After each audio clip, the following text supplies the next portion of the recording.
Hello, we're the Sakuma sisters. My name is Akiko, and I am the oldest. My name is Etsuko, and I'm the second oldest. My name is Takeko, and I am the youngest. And this is our story. Oh. What? I got here and this. Hello, we're the Sakuma sisters. Okay. Sorry. Oh. Okay, let's try. We have no time to laugh. We don't. Okay. Okay. Sorry. We're goofing it up. I know. Okay. Gosh. Okay. The poor director. Okay. Hello, we're the Sakuma sisters. My name is Akiko, and I am the oldest. My name is Etsuko, and I'm the second oldest. And my name is Takeko, and I am the youngest. And this is our story.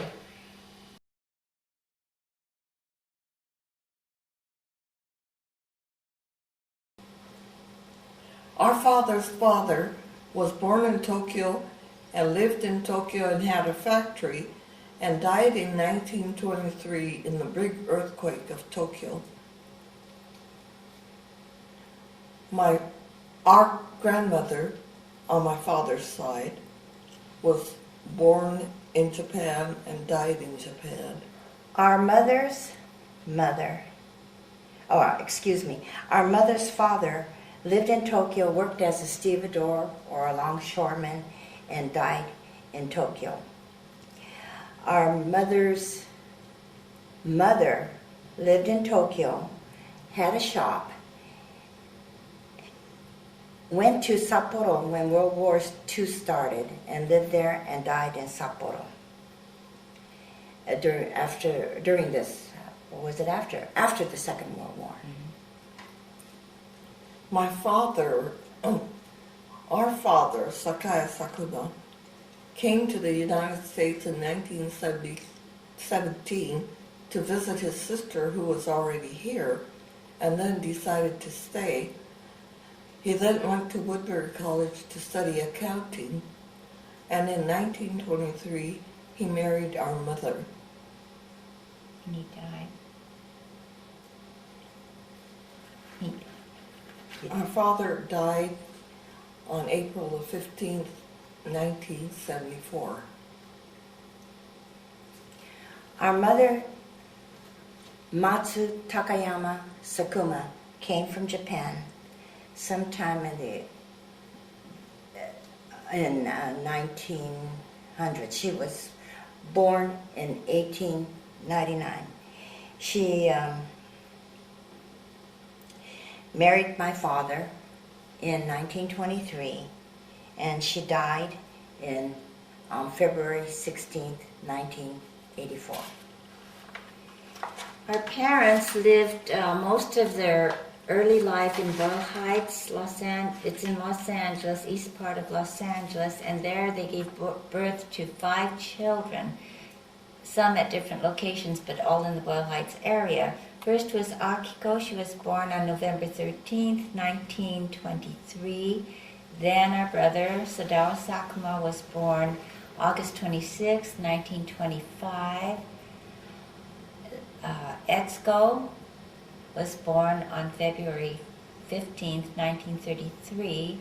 And brother Yoshio was born on June 1st, 1935. And he lived a month and died on June 30th, 1935. And then I was born, Takeko, on April 3rd, 1937. And we lived in Boyle Heights until we were evacuated to Poston, Arizona in 1942, May of 1942, where we lived until November 1945. Okay, I don't know how we found the place, but it was a housing project in El Segundo. And Papa, Mama, Etsuko, and I moved there. And Okine-chan had moved on to Pasadena, and she had a job there. And she came to visit us. And then we lived there. Oni-chan was in the service. And Mom, let's see, that was November 45 till about May 1946, and then we moved to another little housing project in Santa Monica. I'm not sure what street it was. Then from there, because Oni-chan was a veteran, we were able to move into Roger Young Village, the Quonset huts, which we will show you maybe maps later, where we met many friends. But that's when the whole family joined together. Yes. There were 6 of us in a little 2-bedroom. Yeah, I moved back into the Roger Quonset, Young yes, from yeah, Pasadena. Right. And then after that, We lived there how many years? we lived there from 1946 until 1952. In September 1950,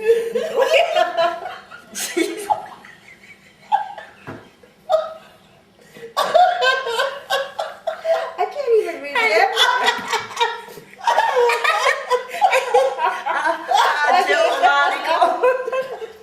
I was going to say September 19. Sorry, I couldn't even remember the year. Okay, let's start again. Oh gosh, poor Auntie. Oh, I'm sorry.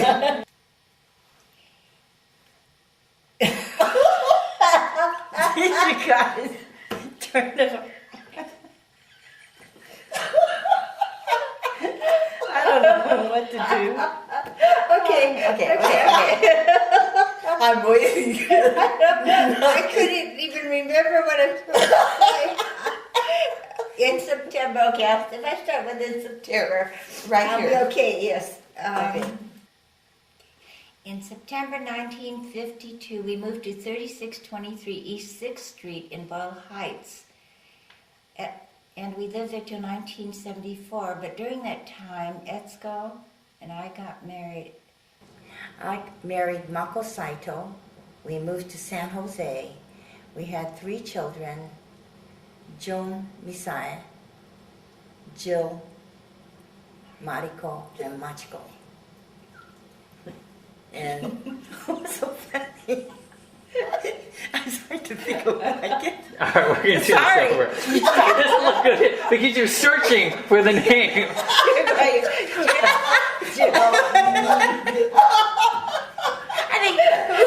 have? I know. Oh, Jill, Mariko, and, yeah. We have to coach you. Oh, I gotta write their names down. Okay, I married Mako Saito on June 22nd, 1957. We moved to San Jose, California, where I still reside. I have 3 children, Joe Messiah. She was born, when was she born? November 30th. November 30th, 1959.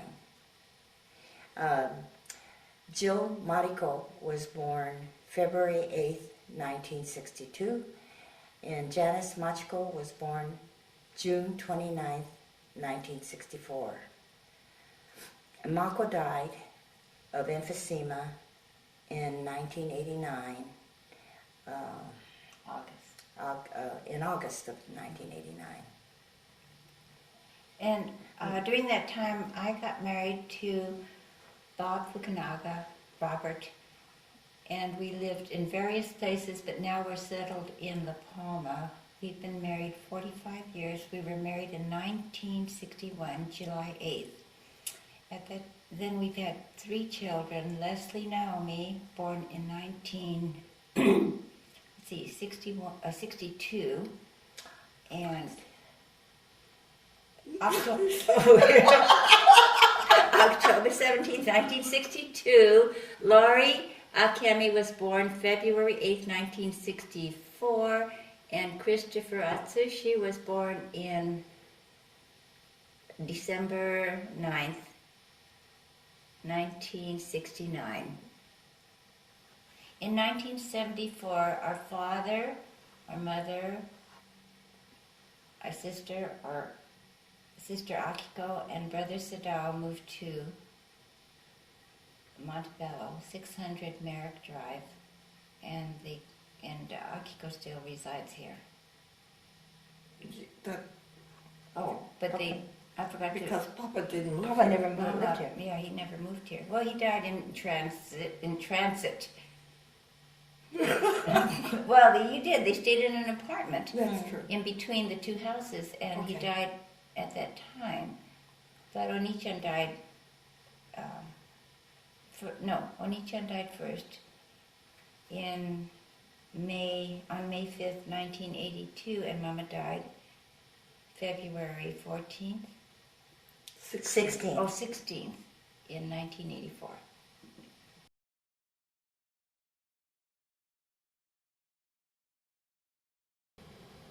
Tell me about the earliest memory of your mom and dad.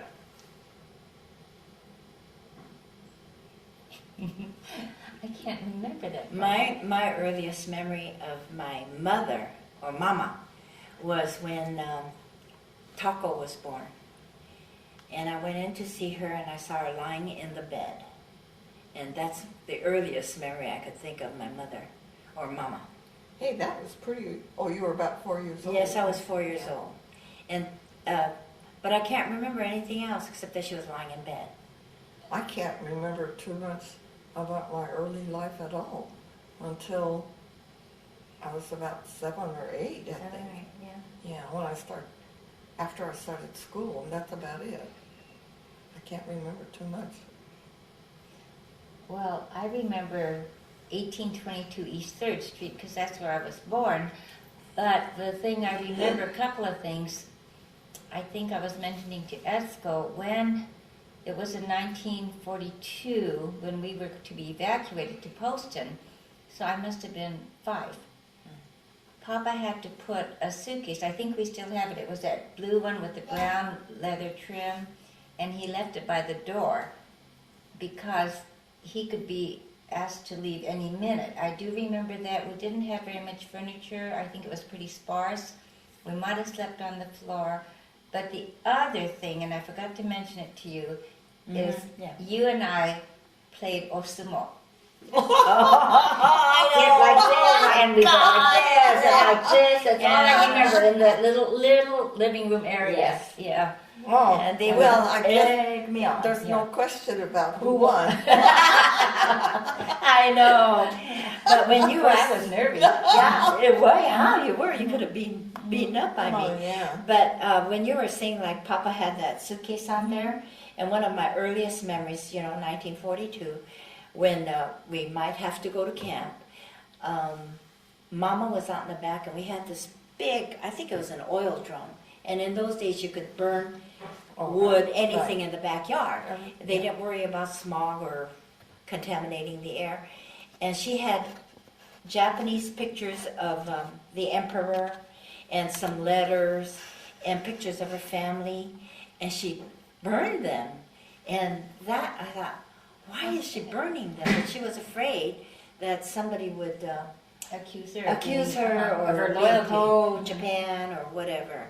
Well, And- because I think people had come to talk to Papa and ask him questions. Mm-hmm. So she probably thought he was going to be taken like some of the other men were. Yes. What about our Japanese dolls? Did we ever own the Dan Girls' Day Oh, yeah. dolls? Yes. Didn't we own them? Yes, we Yeah, did. we had a- It was huge. Uh-huh. I wonder What happened to to them? I Did don't she know. burn them too? You know, I don't I don't remember. think But we so. did She gave have- them- No, I think we had them, Mm-hmm. but I don't know what happened to them. I wonder if she gave them away. You think so?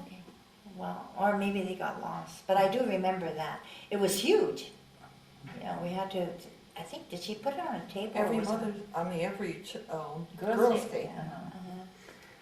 Tell us a little bit about what kind of person your mom and your dad were when you were young and growing up. How did you relate to them as a kid? What did you notice about them in terms of their personality? What kind of people were they?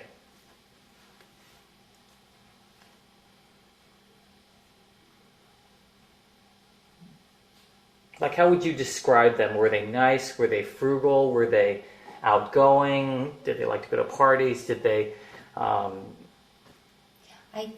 don't know because I'm the last child, but I think they used to have money.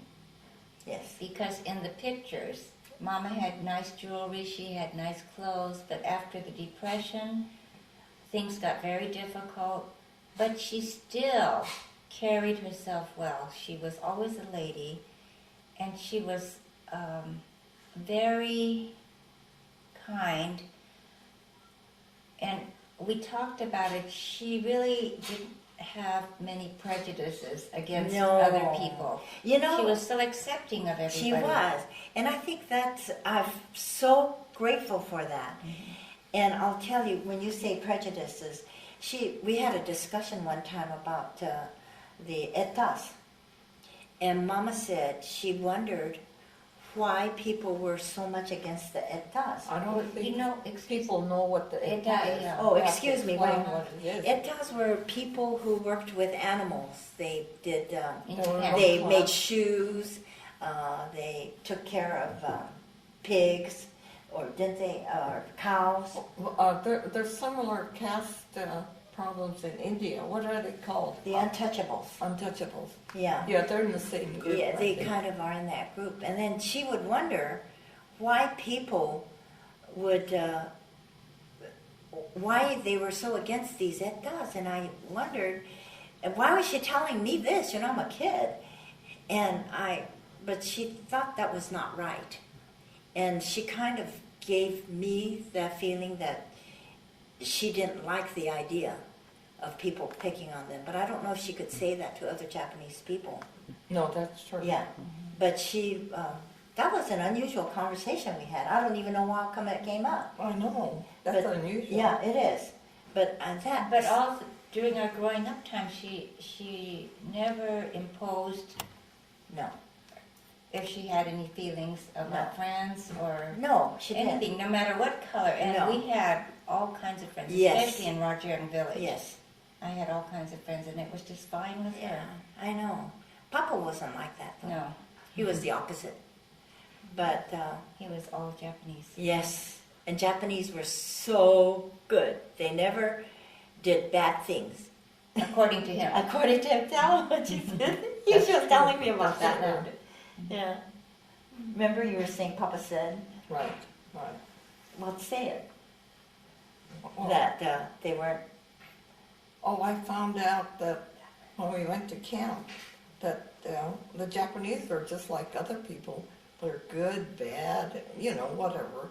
They have faults just like everybody else. But Papa used to say they were all very good and they never did anything wrong. And I think he really believed that. And he tried to instill that in us. And that's what I believed until I went to camp and found out otherwise. That there were some people that were not very nice. And they were Japanese. And Yes. they were all Japanese. And you worked in a lawyer's office. Oh, yeah. Yeah. And so you saw people come I in. worked in the law office in Poston, and we saw, unfortunately, the bad side of a lot of people. And so I thought, when I get out of camp, I never want to work in an attorney's office again with that kind of caseload. No. So I never did, because it just bothered me a lot. I don't know if Papa really believed that. I think he wanted to instill in us that because we are Japanese, we're good. And I remember questioning him because he said, and I said, how come there's such a word as dorobo? That means, I guess, burglar. A burglar. Yeah, Robert. a robber. And I figured if there weren't any robbers or burglars in Japan, why would they have such a word? That's pretty smart of you. Yeah, but he didn't answer me. But back to Mama, because I don't know a whole lot about her early life. She knew how to play the shamisen, Yes. and she also She knew danced. some other, and she danced, and she must have come from a little bit of wealth Yes. to have had those privileges. Well, both the Mama and Papa's family were merchants. Yeah.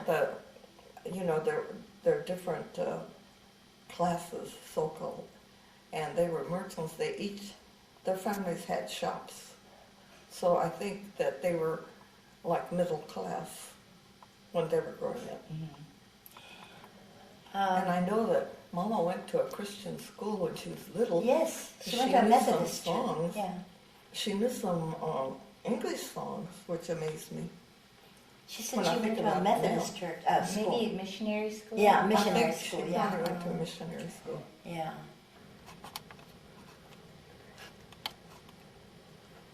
In 5, 4, 3, 2.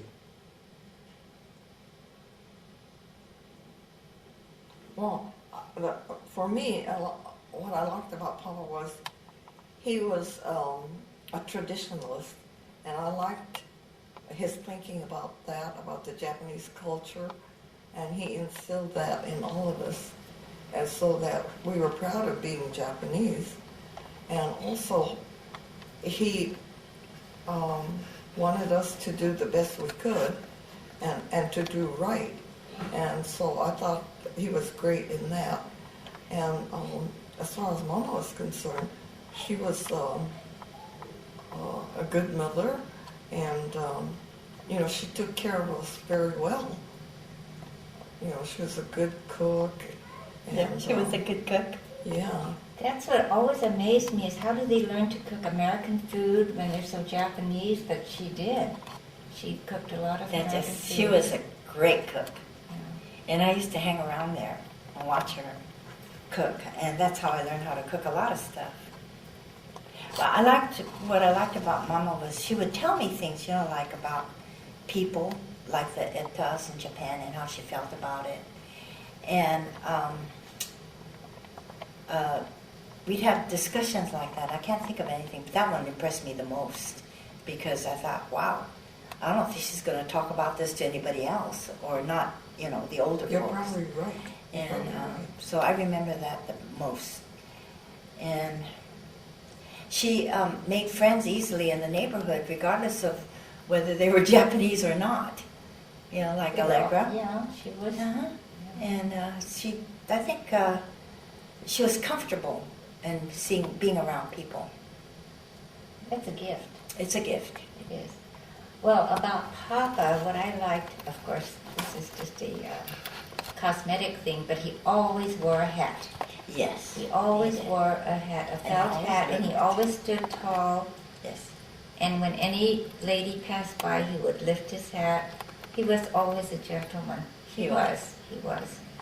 And Yeah, that's true. Yeah. and what else I liked about Papa is at the dinner table. Yes. Well, first of all, he would always read the newspaper, Yes, yeah, and at that's the right. dinner table, we never seemed to have talked about people. But it No. was all about events that are happening in the world. Yes. And from him, I think, and we all learned to read the newspaper. Yes. We read it And every magazines. single day. We read it from end to end. We still do that because it was something that we observed. We watched him do, and so we did the same thing. He used to talk about the politics with Mama. Mm-hmm. And I really appreciated that. And the thing was, they had these little jokes between them in the Japanese language, and they would laugh. And that was very comforting to me that they did this. They were very good friends. Yes, they were good They- friends. Yeah. They enjoyed each other's company. And, Papa Through was a thick very and thin. caring person, and he always tried to help other people. And also, his family was most important to him. Yes, So totally. he did a lot of things for the family. When you Yeah. said his family is important to him, it was only because of Papa and communication with Japan. And every time we got pictures from Japan, he would tell us who each person was in his family, and he would send them candy kisses every Christmas, so that when we did finally get to Japan, our cousins were like good friends already. We never met them, but because Papa had introduced all these pictures to us and we knew all about them, As children, yeah. it was as if they were close friends already. Well, you know, not only that, we had lots of cousins here in this country. That's true. Right. And we were very close to them. And we'd see Because, them because of Papa and Mama. That's right. And- Especially Papa was concerned about the family. And I think of other families when I talk to them, they don't know their cousins. Right. They don't know their second cousin. Our kids know their second cousins. They know their cousins. Further And down the line, yeah. And they don't even live near each other. But they're all cousins, no Yes. matter what. Uh-huh. And, Yeah. so, And they take care of each other. yes, they do. Right. And Another thing I wanted to talk about Papa was I didn't realize what an influence he had on me about looking words up in the dictionary. That is- You know, because I remember now that he did, but I found myself when I was working and I had these clerks under me, they would ask me how to spell a word, and I would always say, look it up in the dictionary. And I told that to everybody. And one time, about 10 or 15 years after, I saw this one lady at the theater. I didn't recognize her, but she came up to me. She said, "Are you Aki?" And I said, "Yes." And she said, "I've been wanting to tell you all these years to thank you for telling me to look up words in the dictionary." yeah, that's true. I still do. Yeah. Well, that's great, because I know some of the others were upset with me before. But I realize now that That was if he didn't know a word, he would always look it up in the dictionary, an American English word, he. to make sure. Yeah. Yeah. Well, when he died, we put a dictionary in his coffin. Is that right? Yes, because Mama and I were talking about it, but I didn't- I still have a dictionary by my bedside. Do you? Yes. Yes. Well, see, And we yeah, didn't. we do that. Yeah. And I think that was his influence. Yeah. I think And- we just picked it up. Yes, and I think we are concerned about the world. We read magazines, we read the newspaper, we listen to the news. We are more aware, I think, than a lot of Because people. of our discussions we had at the dinner table. Yeah, and because of his interest, and I would hear him talking to Mama about that.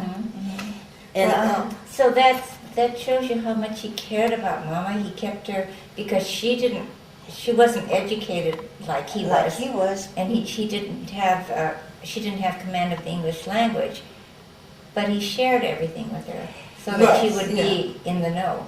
but she was in the know because I think I said this to Christopher earlier. When I was in the 6th grade, I had a teacher, Peggy Stevens, and she would teach us about Russia and the communes and how wonderful they were, and the Russians were the greatest. And I'd come home and tell Mama, and Mama says she's Aka, red. She's a red, and she made me feel that I shouldn't listen to this teacher all that she's preaching to me because of that. And so Mama was she knew what was going on. Oh, yeah. She knew. Yeah, what she was knew. going. She knew. And I was, Uh-huh. that's when I was a kid, and she knew all about these things. So I thought, okay. But So coming Mama- back, Papa cared about people, and he tried to help people in any way he could. And I was thinking, when you and Mama and Papa and Etsuko first came out from Argerian Village, and I guess you were in El Segundo, or When we came out of camp. But when we first came out of camp. when you first came out of camp. Yeah, that's uh-huh. right. Uh-huh. Not Roger Youngville. When he first came out of Poston, he was the one who went to talk to the principal of the elementary school That's right. to make sure that Etsuko and Tako were able to go to school. And because he did that, all the children And the housing project. in that project were able to go to school, and they really appreciated that. So, he did a lot of things that were helpful to a lot of people. Everything was That's different true. at that time. I used to think of Okine, this is Okine-chan, as kind of my second mother. She put out rules that I had to follow. And I had essentially 2 mothers. And, yeah. Well, that's true because Mama was not well. She Yeah. even camp days, she was not well. Well, So yeah, she No, sort she of, was, yeah. Okay. she sort of had, The other thing no, is, she was fine. In I camp? think in camp. in camp, she was fine. Yeah. was it in Roger Village? Yeah. No, I think- after yeah. she came Oh, I out. thought it was when each of them No. for the Yeah. service. And Wow. so when, and then the other thing is she didn't speak English. That's true. So I depended more on you because you understood English, and it made more sense to me to talk to you about that than to Mama. But yeah, I guess you were kind of like the second mother. And Taco, and she keeps saying I was a non-entity, but well, Just today. I know. Yeah, but You said what it something. is I'm 4 years older than her, and a little over 4 years. And I'm playing, and I have my own friends, and I want to play. And she's a little bit too young. But I always felt protective towards you. Oh, yeah. Always. Oh, yeah. Because I was like a big moose. I was huge. She was physically huge. Physically huge and verbally loud. Especially in Poston. Yes. Yeah. And then I could even beat the boys at games. And I would get into Chicken a fight fighting. with, and fight with boys and beat them. And then there's Taco, who is skinny and little and cried a lot. And I felt I had to protect her. Yeah. Now, see, Etsuko and Tucker are much younger than I am, and I was real busy at camp. I have to go to work every day, so I was busy doing that. So, you know, I was in, had a regular work day, Monday through Friday. But you know what I remember? You kind of took care of Mama a lot. All Even my from life. all your life. Even as a kid in camp. Mama went somewhere to do something and you went chasing after her, and I don't know. Well, if I remember that. Did The women used to take a shower late at night after they thought their children were all asleep. And I would wake up about midnight and she's not in bed. And I'd run down, we were in Barrack 8, run down all the way to the wash house or whatever it was called where the showers were. And she'd get so disgusted because they are there to talk and gossip and visit. And there I come crying, and she has to quit everything and take me back. I think it wasn't only once. Oh. Yeah. No, but I still remember that a lot. I do too. And you What a crybaby. And then I thought, oh well. And so I felt very protective towards you. And so I don't know. But I don't know. The one thing that I do remember of Kene-chan was she took us to musicals. Absolutely. Oh, that was after camp. Yeah, that was after camp. Yeah, but she's the only one of my friends. I mean, she's the Yeah. only one. That's just, she's like a mother. Because my friends didn't have the same experiences that we had. We got to go not only to musicals down in Los Angeles, it was at the Temple Baptist Church, but it was the Philharmonic. And I think Yes. Annie Get Your Gun was my first one. I was Oh, really did you thrilled. really? Oh, yeah. Oh, I don't remember. I don't know if that was my first, but it was Okay. one I remembered Oh, I as don't my remember. first. I But not remember. only that, she took us to the ballet at the Shrine Auditorium. You saw the ballet? Yes. Yeah, you took us to many different Oh, ballets. you took us to to, an opera. Oh. Sadler's Wells. Oh, Sadler's Wells, and there was Oh, you the saw Monte Sadler's Carlo. Wells? Yes. Oh. Hmm. There was a Monte Carlo ballet Yeah, company. did you see all Yes, those? uh-huh. Oh, I didn't know that. Yeah, I and remember. then you took me to symphony. I did. But also she took us to many, many Rams games. No, I never went You to went, any. well then you and I You went used, to a Rams you game? used to take me, never 104,000 people in there. Oh, Never I saw. remember that. I don't And remember also that. she took us to the circus. I remember taking you to Disneyland, That I don't remember. I don't remember that either. and that was when we had to pay for each ride, Oh, yes. and we went Or on the every tickets. free ride there was. Oh, okay. I don't And remember also that. we went to Mexico, Tijuana? Tijuana. I vaguely remember that. But she took care of all our Cultural. cultural, yeah. Oh, yeah. And what's really, really nice is she continued it with Etsuko and my children. They got to go to the King Tut exhibit. They saw many of the exhibits that came to town, many of the musicals. But she didn't No, I invite don't me by think- then. No, I don't think you did that too much with my kids. Oh, you weren't here. No, I know. That's why you Okay, said yeah, too well, much. I'm sorry. Yeah. It was mostly Yeah. my kids, yeah. And We went to a Keiko. couple. And oh yeah, Keiko too. Keiko, yeah. Huh? Keiko Oh, I benefited. took Yeah, Keiko Keiko a lot of benefited, places. yeah. Yeah, I And did. Keiko was our Which cousin. is okay. Yeah. And Our then, second you know, cousin. we did. Because one time Bob thanked me. he said, thank you for taking Keiko to all these musicals when Uh-huh. she was very young. Yeah. So that's why they both enjoy it now. Yeah, but the kids get it because I had it, and so now they like it. And so yeah. our children like it. Yeah. Yeah. And look at Crit, he enjoys all this. Yeah, but I think it started with you.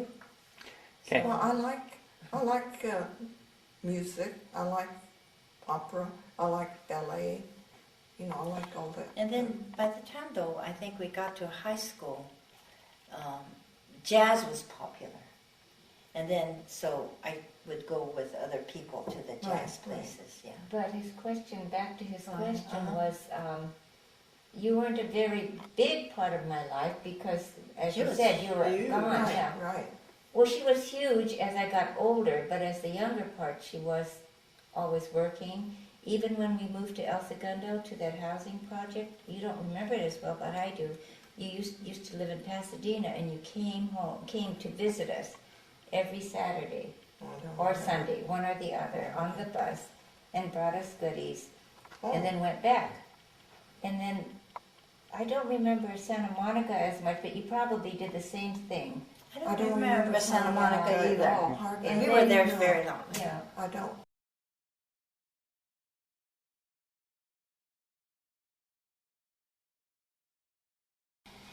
When I think about Okene-chan, I think of her as being responsible.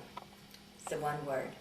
She had to take care of us, and she made sure that we were taken care of financially and, I guess, culturally, and took care of our family. And I think Papa depended on her, so she was a very responsible person. And Tako, I think even as a kid, she was a very kindly person. I gotta say, she's kind. You're kind. Yeah, I and you think so. continue to be. Yeah, I think so. Yeah, basically, Right. that's your nature. Basically. Yeah, Yeah.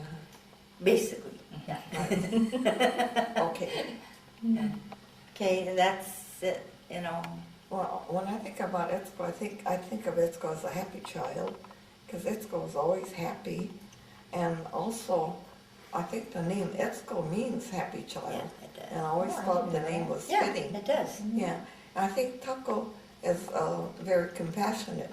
Yeah. He's a very compassionate person, and thinks and cares about a lot of people, and does kind things. So those are the two words I would describe my sisters. For Etsuko, well, it's actually two words. It would be fun-loving. She's loud, but she's lots of fun, and she says what she thinks, and many times it's very funny, so we laugh a lot. And for Okene-chan, I'm going to use Etsuko's word, she was responsible, but under the umbrella of responsibility comes caring, because to be responsible, she had to care how our family was going to be kept together. And so she took it upon herself to, I remember she did, Papa had to rely on her a lot for Yes, he did. financial aid. She brought us through all the time, before the war, through the war, after the war. Her financial aid was Yeah, that was really. such a wonderful thing she did, but she never asked for anything in return. She just did it because of her good heart. And we're, Etsuko and I are so appreciative of that. You can start and tell us about other people in your family.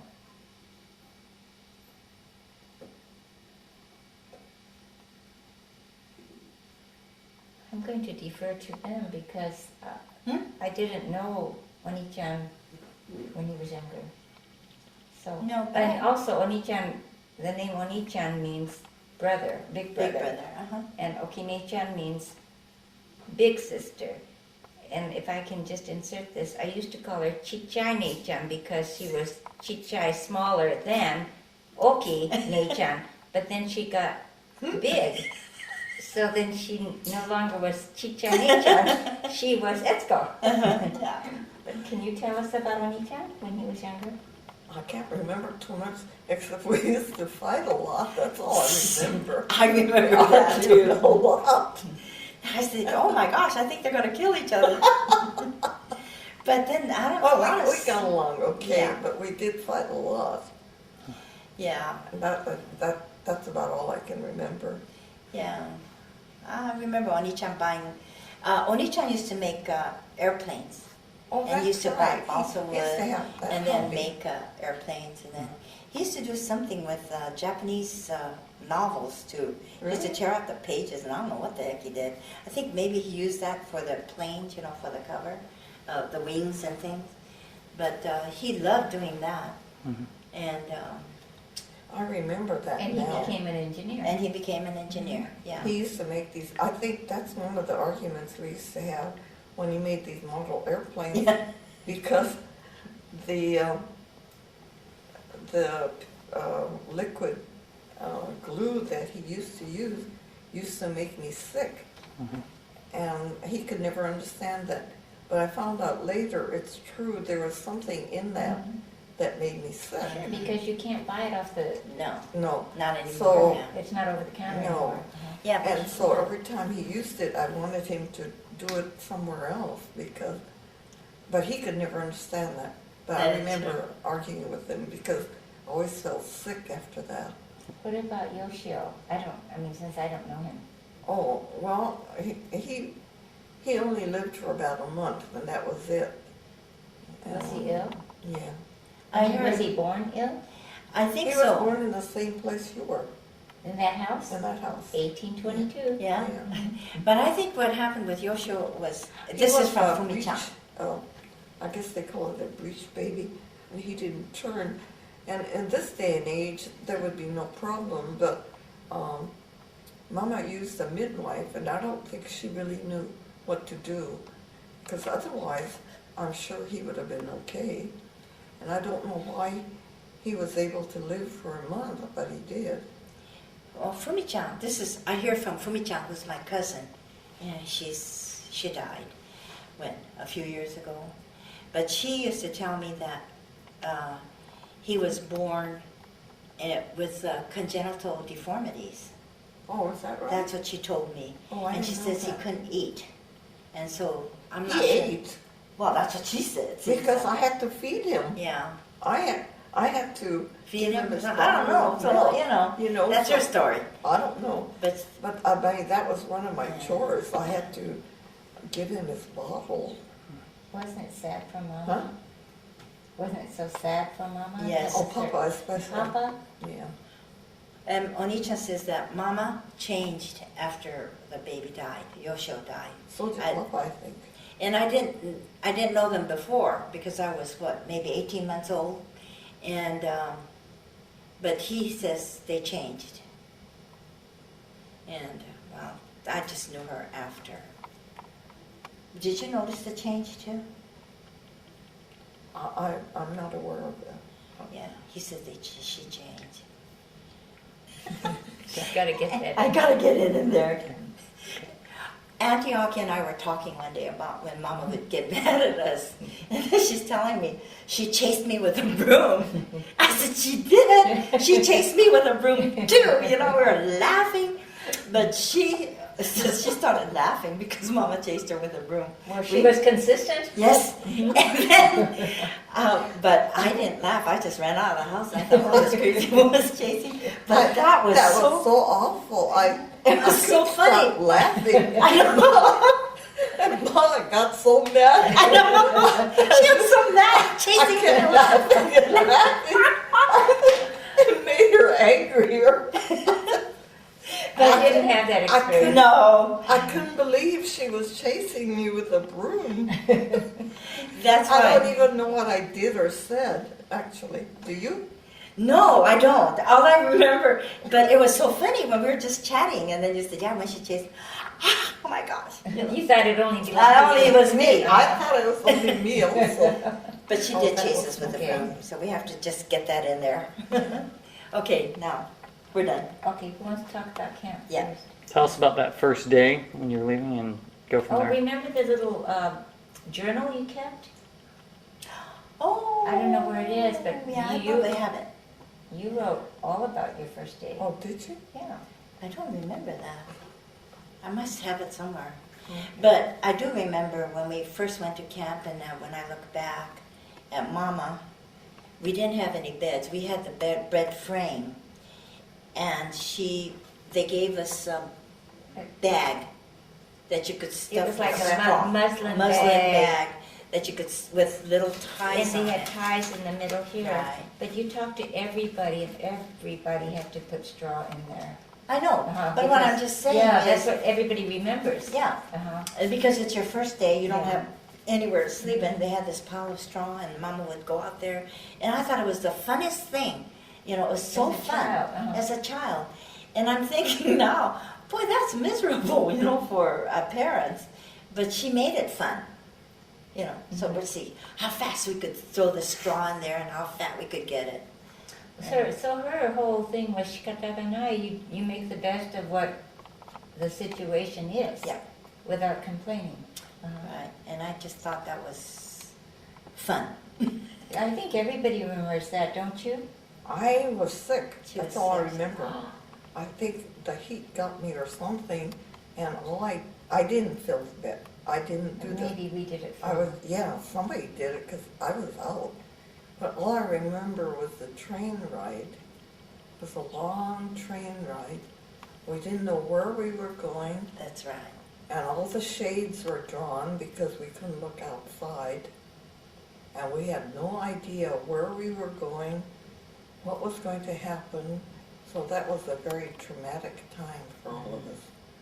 Well, being young, I didn't feel that. I did feel physically very sick. I threw up because I wasn't used to the bumpity bump, and it was a long train ride, Right, wasn't it it? was a long train Uh-huh. ride. But I do remember that for one reason I was sick and I didn't feel the straw. Plus, there was no air conditioning, of course, and it Oh, was just so no. hot. Do you know what I remember? What? Being so excited that I got to go on the train. Isn't that see? The happy child. Happy. That's Yeah. stupid. But no, I remember. Oh, this is my first train ride. Yeah. And I thought, okay. Well, because you didn't know the reason. No, I why. didn't. Yeah. No. So You're going on a trip. that's right. That's true. It was a trip. Did Yeah. Mama buy us coats? It seems to me I remember we bought coats. Because Because they we didn't didn't know know if where we we were were going gonna somewhere go, yeah. hot or somewhere cold. Well, we didn't know where we were going. Yeah. No. I still can't think of that word where you couldn't go off, certain. And there wasn't curfew. No, curfew. Restricted? There was a curfew. Restricted? Yeah. Restricted area. You had to just go shopping, like to Brooklyn. Yeah, And I remember being on Brooklyn and finding Yes. a coat. And then Was that Mama, I do. they could not go downtown to Japanese town to get anything there. Mm-hmm. They had to go within the confines of their little area. And before we were evacuated, they applied these curfews, and there were certain parts of the city that you couldn't go to, and so you were restricted to a certain area. And I was working at the time, but I had to quit because I couldn't go to work. Yeah, It was an that's area right. I was not allowed to To go go to, yeah, I get it. And there's another time, I remember you're telling me, this was before, I guess we went to camp, but somebody spit on you. Oh, that was just really It disgusting. was awful. Yeah, things were really, really bad, prejudice-wise, and I never want to go through that again. Talk about racism that you experienced when you were younger. What happened? Racism. Talk louder. I don't think I felt it. We were very lucky, I think, where we were. And then even after we came out of camp and we went to El Segundo, the people there were so friendly. And this is 1945. November. We started school. The war ended August of 45. And here we are in El Segundo. And In those a white people were- community, In a white totally community. white community. And they were very And we nice. took one corner of a housing project right there on Mariposa and Sepulveda. Gosh. I remember. I know. And we went to eat over on this side, like it was a gas station. But what Etsuko is saying is absolutely right. I am just totally amazed at how a war with Japan and this influx of Japanese comes, and they're so good to us. I think it was the church, and I kind of think it was an Episcopal church. They used to come and take us to go to church. And then Gretchen Chilecti was in my class, and her father was the principal of the elementary school and the junior high school. They were right across the park there, or the green. He's the one that Papa talked to. Yes, and he took me home on weekends so that I would have an experience of what a family life would be like. I mean, that is really the opposite of prejudice. That's so kind. Mm-hmm. And even in Roger Young Village, we had all nationalities there. Yeah. Again, I don't recall any Not towards me as incidents, a child. of prejudice. I do recall one incident, and I was so proud when I think back. His name was Reggie Alexander, and he was black. And there were a group of us that left the Quonset huts. We walked across Riverside Drive, went down into the river, LA River, walked there up to Pickwick Pools in Burbank, got to the entrance. They wouldn't let Reggie in. Oh. And so we looked at each other, and all of us, and they were mostly white kids, we just turned around and left. Good. We all Yeah. left with Reggie. I mean, it was just like everybody was so shocked. The members of the white church that I went to, Columbia Presbyterian. So I went all kinds of places, and so I didn't realize that some of the places I went to, that a lot of the Japanese were not allowed. So I got to go to a lot of places. I didn't find that out till I went to camp. I said I went to this place and that place, and they said they were shocked. But it was only because I was with a white group. But I do remember a skating rink I went to, and I think somebody did question it, but I got in. So I think I was not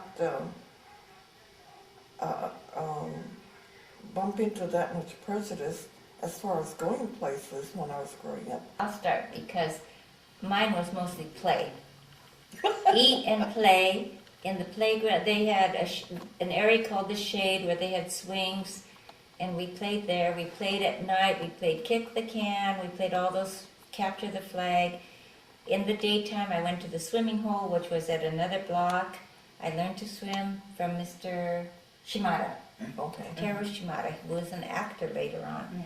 He taught me how to swim. So it was play. Eating was not my favorite thing in camp.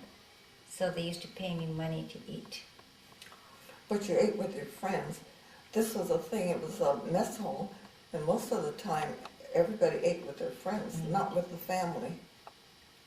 Well, But you went to work, and you went to work. I went to school. Well, you Oh, went to I school. forgot, I went to school. I know.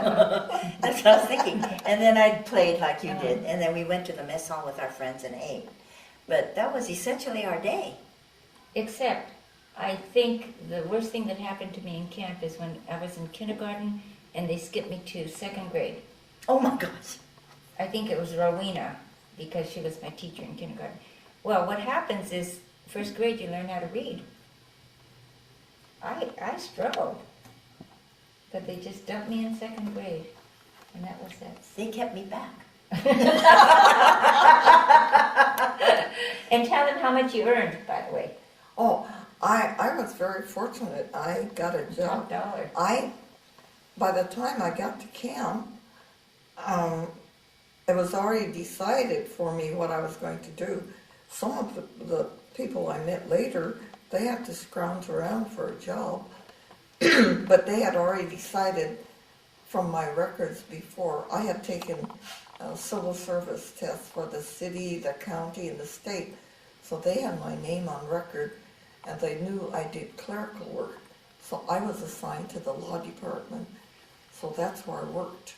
And I was fortunate because I made the top wage, the same as doctors, lawyers, everybody. I made the $90 a month. And so my day was every day. I went to work every day, Monday through Friday. And the only thing that bothered me was, since we lived so close to I lived in a block that was close to the administration building, so I have to walk home for lunch every day, and people who lived farther were able to get a ride on the truck to go home for lunch. So that's all I remember. I had to walk in the hot sun, but that was about it. And so that was my daily routine. Then over the weekend, sometimes we had, I would get together with the friends and do things. And we also had, maybe one night a week, they would have a big screen in the middle of camp where they would show movies. And we would take our own chairs. Folding chairs. And enjoy the movies. I remember those. And we had horrible sandstorms. Okay. What were your living quarters like? And what do they smell like? Tar paper, wood, wet wood. The living quarters, as I recall, they had little cracks in the wood, did they? Yeah, the wood pieces were like this, and then tar paper was on the outside. It was one room. And one room. And we had 6 people living in one room. And we had one hot plate. that we But had. I think they strung a wire or something across and hung sheets or something so it would look like a bedroom. And I think Papa and Oni-chan slept in one bed. They were all lined up. Boom, boom, boom. And Mama and I slept in one, and you must have slept in the other. No, we each had our own bed. No, we didn't. We didn't? They were double beds. No, they weren't. They were single? Yeah, were cots. They were cots. Really? I thought I slept Yeah, with Mama. yeah. No. No. I Really? thought we, Remember we stuffed them? That's Yes. right, but the mattresses came later. Oh, Oh, yeah. but they were cots. Yeah, they oh, were they okay. were cots, Yeah. as I remember. Yeah, me too. See, that was, in my mind, I thought I slept No. with Mama. That we, No, we had cots. oh, yeah. Yeah. But that's all we used the room for, was to sleep. Yeah. And the Because- other side of the curtain was a table, maybe? I don't know. Because we had to go I'll outside tell to go you. to the bathroom, we had to go outside to go to take a shower, we had to go to the mess hall to eat. Yeah. So we had a chamber pot. Yes. A chamba, we called And it. I had to empty it because I'm the one that used it. And every morning I'd have to take this chamber pot and dump it out in Yeah. the toilet. Mama says, you do it. But that's how it was. And the other thing I could think about Taco was when she was little, whatever I did, she would cry. No, what the worst thing she used to do is tell me lies. Yeah, I used to do I that. used to Maybe remember. that's why I hate lying so much. If Yes. you ask me, what do I hate lying. But I didn't lie exactly. You told stories that I believed. Yeah, okay. And she Even the was- word danger, I didn't know how to pronounce it, and Yes. she would tell me it's It was danger. And so I would use it, danger. But these are stories about me. I'm not, we're supposed to Oh, tell you're stories right. about Yes. you. Oh, yeah, that's right. I know. But I remember that I used to cry a lot. But then Yeah, I I think, maybe I probably had something to do with A it. lot. Yeah, a lot. So I'll have to Make it up to me. make it up to you. Okay.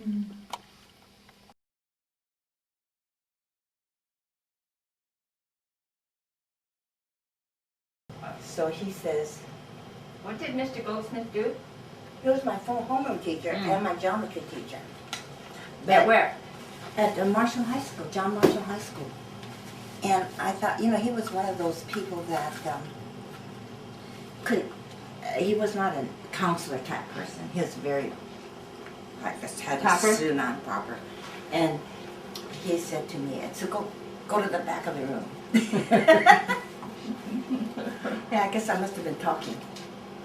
And I thought, later on, I thought, my goodness, I'm a senior in high school and I'm told to go to the back of the room by the teacher. But he was so cute because he wanted me to, Was it geometry? yes, I did very well. I did very poorly in algebra. I did very poorly in, was it geometry? One of them. but it clicked. And, but algebra, Oni-chan helped me. I had to take algebra 2, and I thought, I think I'm going to flunk this thing. But he helped me all the way through. Onija helped me. Yeah. You Yeah. know. But then he couldn't understand why I couldn't get it. That's what Mako did. Uh-huh. One night when I was going through the refresher course, he's screaming at me. Mhm. And it was winter, and the windows were closed. And he Thank says, goodness. and he's saying, "Can't you get this?" And he ran up. Yeah, okay, so tell me what your sisters have meant for you, to you in your life. My sisters have meant everything to me in my life. They're one of the most important people in my life, you know, along with my children and my husband. And I will always be there for them, no matter what. And if they need me, I'll be right down to visit them. There's no second thought that we are one family and we're together. We're kind of like a team. And, are you going to ask me other questions? Okay. So anyway, but that's what they mean to me. They mean a lot to me. They're my family. They're the core. Whenever anything happens to them, I feel it totally in my gut. I just feel it's just, they're very, very important people to me.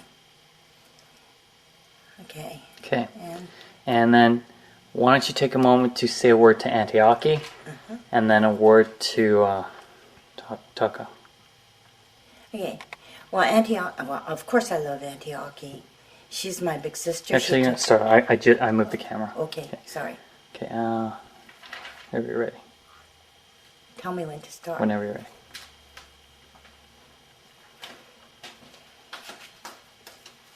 Whenever you're ready.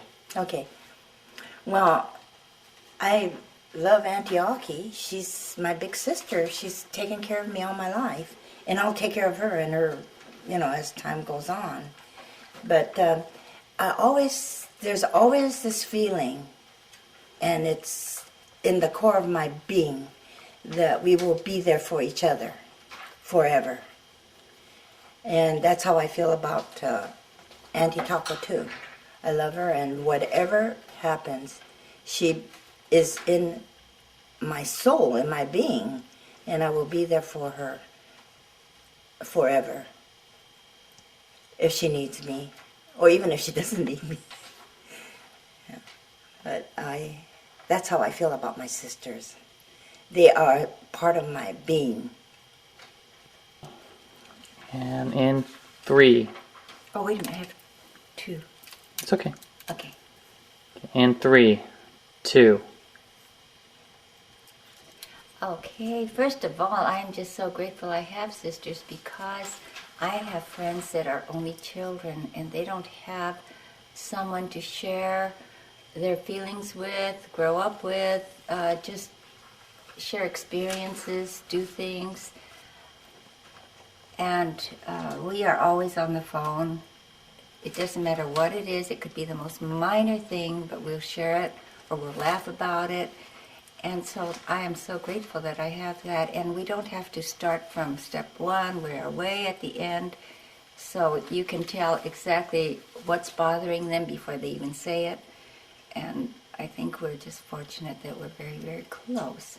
As far as each individual, Auntie Etsuko is my middle sister. And I think we became very close after we were married and had children. We can relate to each other. We talk on the phone sometimes 3 times a day. She lives in San Jose, sometimes once a week, but almost always at least once a week. And we talk about everything. And Auntie Aki, well, at this time of our lives, of course, we love her very much. But mostly we call to check on her because we want to make sure she's okay, and that she's really fun. She likes to do everything we do, and although she's going to be 83, she still wants to do everything. So we're so happy, and especially the grandkids, they just love being around her. But as for my feelings about her, she's been like a second mother to me all my life. I think I went to her before I went to my mom, to Mama, because Mama was not always well. So Okine-chan took care of all the necessary things. And I think Etsuko and I regard her as a sister, but also as a surrogate mother. Okay. But I think my hair wasn't combed, but it's okay. I meant to comb it.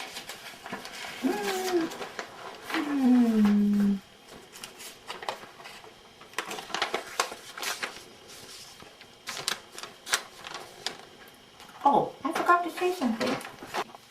All right. And wait. Wait. Wait. Oh, wow. The most important part of our being part of this family and having my sisters is that it is given. We will be there for each other. One phone call, one look, anything. Doesn't matter where they are in the whole world, we would come and help them to whatever they need. We may have disagreements, we may argue, but the bottom line is we are always there for them. It doesn't matter what. And for their family. So I think that is very, very special. I think other families might have it, but I think we might be a little extreme. We take care of each other to the end. 3, 2. I think we're very, very fortunate because we are sisters. I have friends that are only children. They don't have people to share things with. They don't have someone to call unless it's a friend. But sisters have this instinctive feeling of what the other one is feeling. And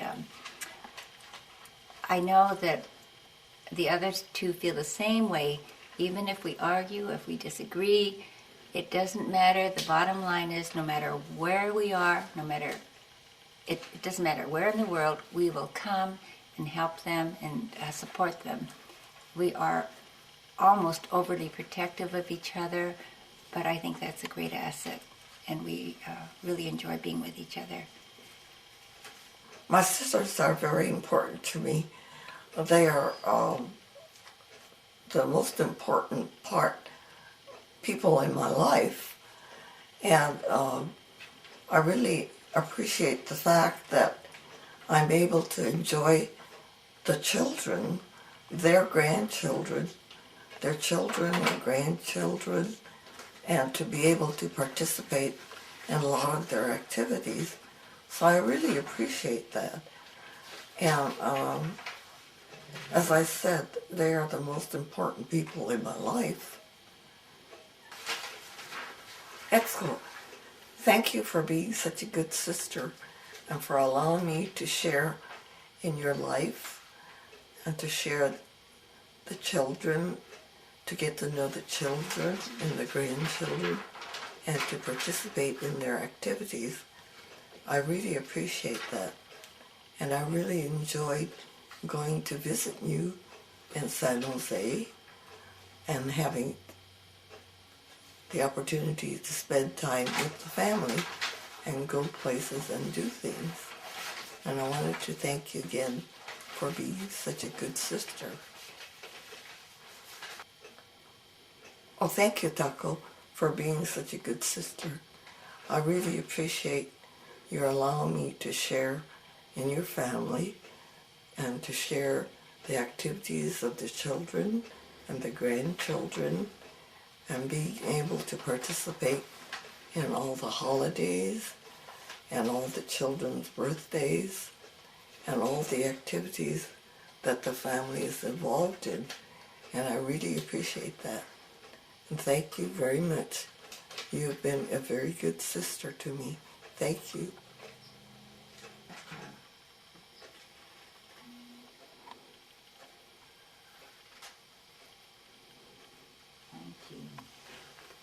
Setting for Fraser, 19. Setting for Fraser. Isn't he in it? Well, that doesn't fit. Setting for Fraser. Oh, what town was he in? Seattle. Oh, that doesn't work. Tallness. Height. How do you abbreviate height? HT. T. 2 down. 2 down. I'm having a little difficulty there. Yeah. With these simple. HT. Yeah. This is getting really. Give me more. I can do that one. Yeah. I'll C2 get this and that down. eye. What was that? What? Jimmy Walker's series. What's his name? Jimmy? Yeah, Jimmy Walker At was what? At It says with what N? M.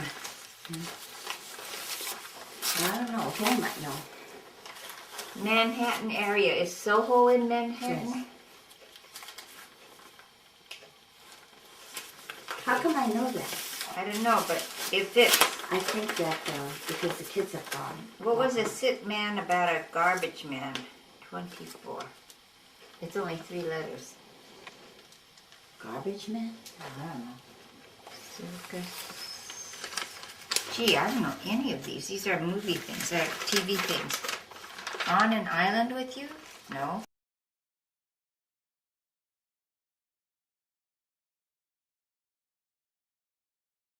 This yellow house is where we lived. What's this address? 3623? Where? I don't know, but that was the address. I know, but East 6th Street. You want to get out? No. Okay. Tell me about this house. When did you guys leave? We moved here in 1952. I lived here till 1961. Yeah, 3623. Yeah, 3623. Next door lived a Russian family. And Mrs. Kitagawa lived somewhere down here. I think this house right this here. house, and Mrs. Terada lived around here too. Who? Mrs. Terada? There's a library up there that we used to go to. Oh, okay. a library. Yes. It's on Esperanza or Spence. Let's see. I don't see it. Let's see which street it's on. Because I used to walk to there. I did too. I think it was on the other street back there. Isn't this it right here? Is that it? What does this Right say? here? This is it. Oh, What does it say? Yeah, it is. the library. Are you going to wait or No, what? I just wanted to see Los Angeles Public Library. This is it. Yeah. This is the Yeah. one This we is used the to come to. library. Wow, we used to walk pretty far there. Yeah. But we were grown though. Yeah. Oh my gosh.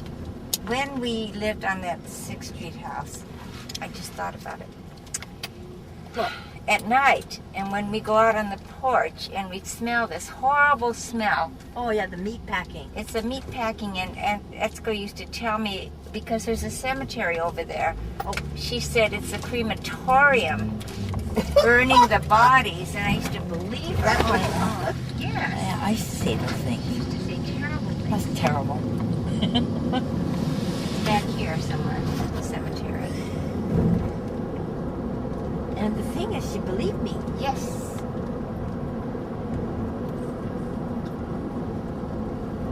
It's right here, see? Right there, cemetery. Is it Oddfellows? I have no idea, except she convinced me. That's what I was smelling. Oddfellows. Yeah, it is Oddfellows. And this is the first bank I banked at. This corner bank.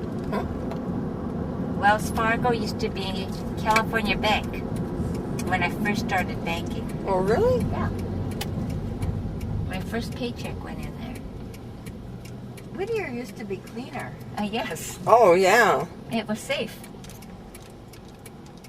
Well, you know, when I used to work at I used to walk from here Valley, home. you know, at the county hospital, Mm-hmm. and when I couldn't get Okane's car to drive, Uh-huh. I used to have to take the streetcar at 12 o'clock at night. Well, I have even a scarier story. I And then, parked under the 7th Street Bridge and got out of work at 11:30 at night. How's that? how's that? And I had to walk under, we parked under the bridge, the old 7th Street Bridge down there by Santa Fe. It's a wonder we weren't here, you wouldn't notice. Yeah. But it gets you where you want to go. Hey, Yeah, what's I mean- happening here? Yeah, if you... We know because we live here, but I mean, if it's people somewhere else, they Oh, would yeah. never guess that you go right under there. We are going to pass Evergreen Cemetery, where Grandma and Grandpa are buried, in Uncle Sadao. Did you want to see their headstone?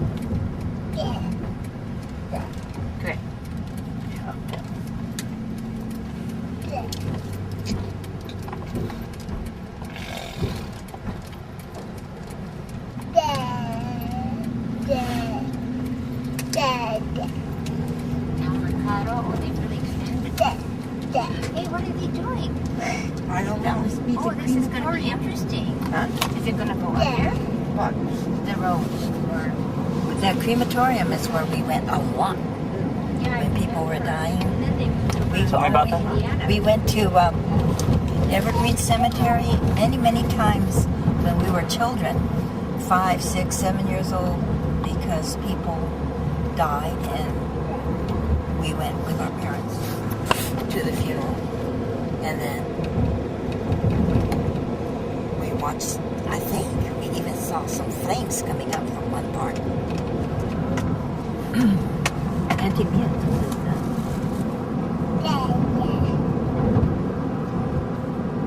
This is a familiar place. Well, Gretchen used to live on Pennsylvania at one time.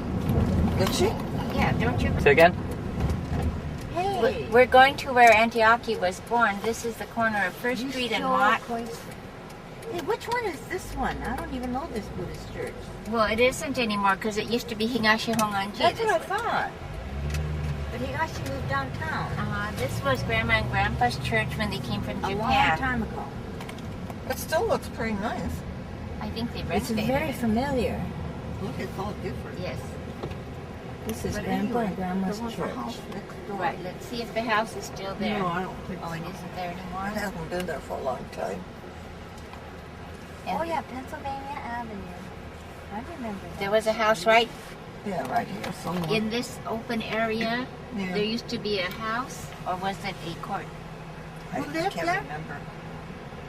Yeah, I know it was next to the temple. This is where Antiochi was born, but it's all gone now. Oh, this is a new house? Yes.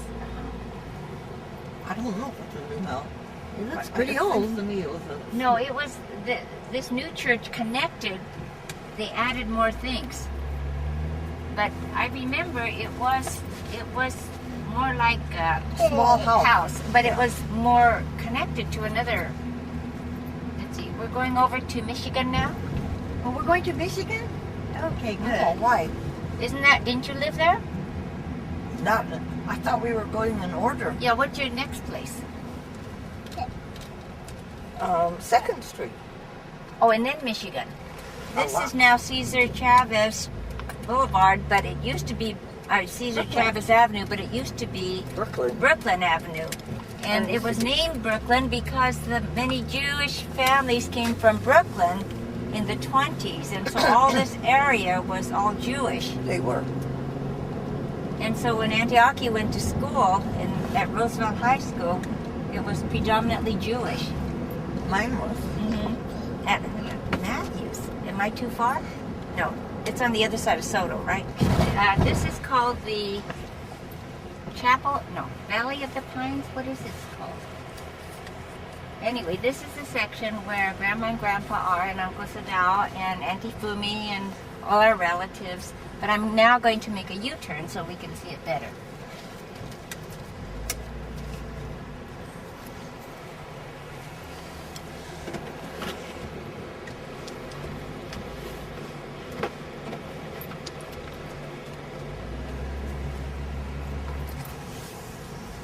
Luki comes with me to the cemetery often.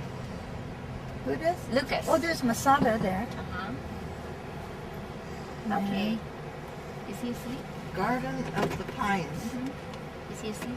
Garden of the Pines. Oh, it's Garden of the...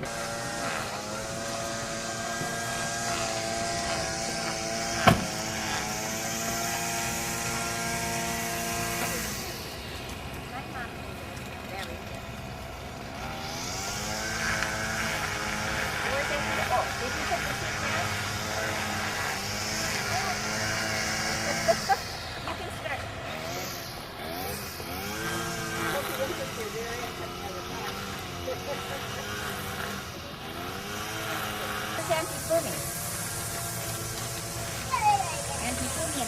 There, we'll see them on the way back.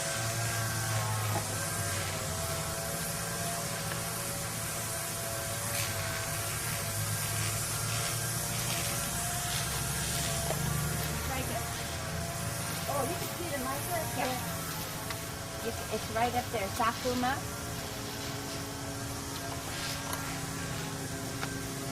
Flowers are kind of big.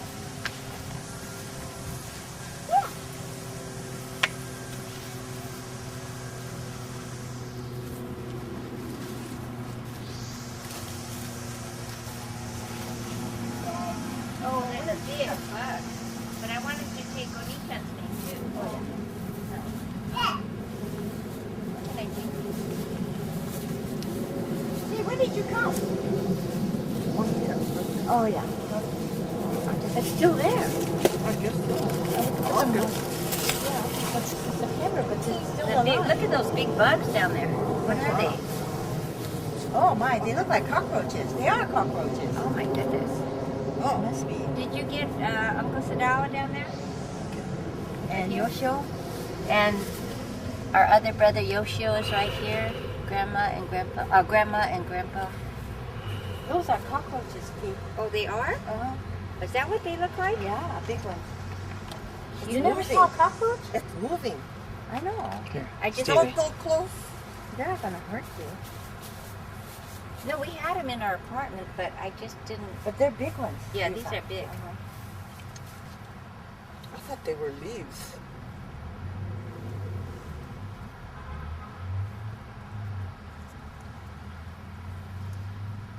Look at that. They're trying to get stuff. Oh. It's not a Japanese cemetery, but a lot of Japanese are buried here because, so this was the only place that they knew. So that's why there are a lot of Japanese buried here from way back. That's all I can tell you. This is Evergreen Cemetery, and as far as I can remember, it was the only place that all the Japanese were buried. 'Cause this was the only one they knew, and it was close in area to where a lot of the Japanese lived. So that's why, I don't know who chose it, but that's the way it is. Is buried? That's why I said it's not a Japanese. No, but this area was developed by the Hollenbecks, or? Probably, that's Yes, why. and also the Van Nuys people. Is that right? I think I saw a Van Nuys tombstone there too. So it was That's quite why a. Hollenbeck Presbyterian Church is the home church of the Hollenbeck home.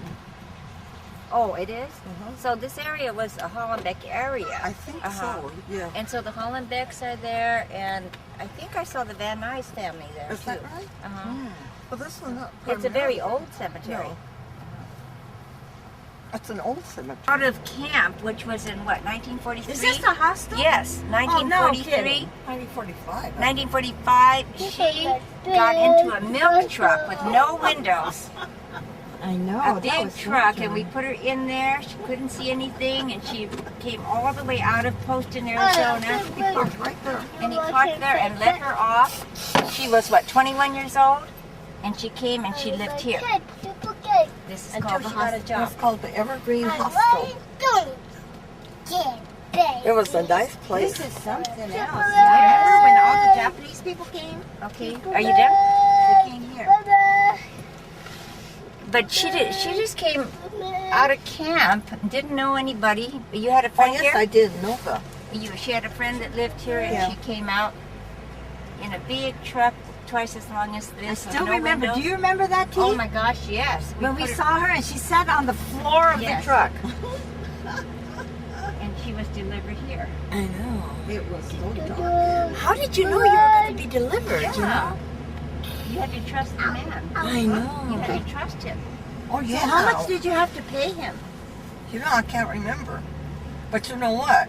That was the best way to go because they picked us up right there in camp And then they and dropped brought her us exactly to where Right. we wanted to go. I mean, it probably was way out of their way, you know, because they're delivering milk. Folsom Street is where Pauline Fujino Where's your lived. dad? Okay. We're now approaching Malabar Street School. where I started teaching in 1958. Taught here for 5 years. And we made such great friends here that we still get together after 50 years. 45 years maybe. This was That a looks kindergarten pretty unit, good. yeah. Yeah. Looks pretty How old good. were you? I was 21 when I started here. My classroom was that second building back there with Mary Campbell, who was my It looks mentor. pretty good. I started with Conrad Bubion, who came back and became a principal here. Oh, that's right. And now Leslie's friend, she was teaching here, Lynn Murakami. It's quite a large school, if you notice. That's building 1, 2, and this is building 3. This is the upper grades. There are 2 yards, one up here, and then you'll see a playground, if you can see from here. It's a big It school. was a big school. Yeah. So there's the second Oh, playground down yeah. For an elementary there. school. Yeah. Do you want me to go back? Or is that it? Again, about Hollenbeck? Oh, it was a very influential. No, you got to start and say Hollenbeck was. Just a sec. Okay, go. Oh, this whole area has many things named after them, the Hollenbeck family, and we're on our way to Hollenbeck Presbyterian Church. Also, the Hollenbeck Park, there's a big park, Hollenbeck Park, we'll go there. We will, there's a Hollenbeck home, and the LA Police Division here is called Hollenbeck. So, I remember. and El Tepeyac, the Mexican restaurant on Evergreen that everybody knows, has a special dish called the Hollenbeck. So everybody knows that also. That big Hollenbeck Junior High School. Hollenbeck Junior High School. Yes. Hollenbeck Junior High. That's where Antioch. Yeah. And tell me that again. Oh, in Brooklyn? Oh, when we were going to camp, Grandma had to get some blankets to take to camp because we didn't know whether we would have blankets over there. So she came down to Brooklyn Avenue, now Cesar Chavez Avenue, and she traded a set of encyclopedias for a blanket, one blanket. And then we went home. And then during this time, we could not go all over anywhere because there were limits within the city where we could go. And we could come up to Brooklyn Avenue, we could not go downtown. And that's why she traded it here on Brooklyn. Did you remember that? We couldn't go downtown? Oh, a Jewish temple? It used to be on Green. I think that was where it took it. Well, Sinead, remember when we couldn't go downtown? Mama had to come here to trade because there was, what do you call those when you have not curfews, but limits within the city you could drive to? What? Say it again. How did you start going? What? How did you start going to this church? Miss Morgan. Tell him. What was her first name? Oh, Me. on the street Name where we Morgan. lived, this lady, Miss Morgan, took me to church, and then there were 2 other ladies, Miss Brown and I remember. Miss Carson, I remember. who were also went to church, and they were our Sunday school teachers. And this is Hollenbeck, used to be Hollenbeck Presbyterian Church. And the house next to it was called the Manse, where the minister lived. That yellow house over there. And this is a big church, and has a big back. It's called Hollenbeck Presbyterian Church. It's still a pretty church if it was painted. This church is when Antioch and Miss Morgan brought me to this church, and I must have been 3 or 4. And Auntie dropped me off in a classroom and left me there. And I thought, where am I? And I went under the table and sat there until she came after me. I did not move from under the table. And then I thought, what am I doing here? See those stairs, those wooden stairs right back there? Way back there, that was the Sunday school unit. And there's a picture where Uncle Sadao and boys are lined up right on that stair. It's the same stairs.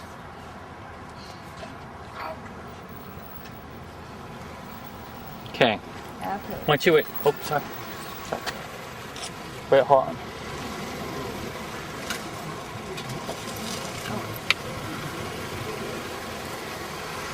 Okay, with them in the background, I want you to tell me.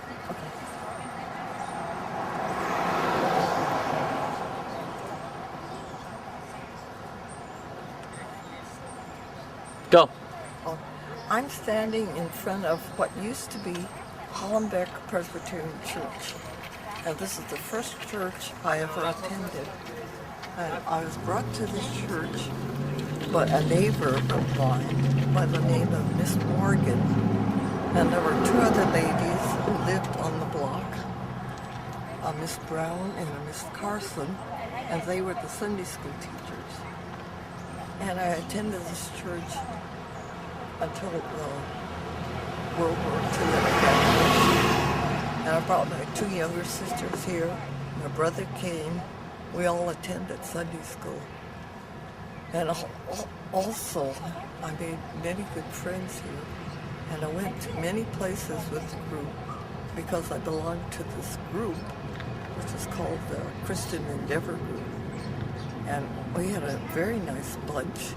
We went all over. And I was taken to a lot of places that a lot of Japanese American people were not able to go to because I was the only there were a few of us who were in this group, and we got to go to a lot of places that other people were not able to go to, and which I didn't realize till afterwards. Can you talk louder? Oh. So I got to go to a lot of places that I found out later that a lot of my friends that I met in camp in Posted were not able to go to because they were Japanese. But I went to a lot of places, and this was mostly where my social life was, with the people in this group. And I continue to keep in touch with them. And it's been 60 years or more. But they were a wonderful, wonderful group. And so it played a big part in my life. How old were you when you came here? I must have been about 9 or 10. Significance anymore. Now, what was this? The library. But This is new. It's new. Yeah, but I forgot to say. Well, this is where I lived with Grandpa, Grandma, and my brother Sadao until I was about 9 years old. And this is where I started kindergarten. And, that's all I remember. I can't remember how old I was when I came here. But that's all I remember about the house. What am I going to say? Just tell me what to say. Tell me. Okay. I was born here 73 years ago. I have no recollection of this house, but I'm told I was born here.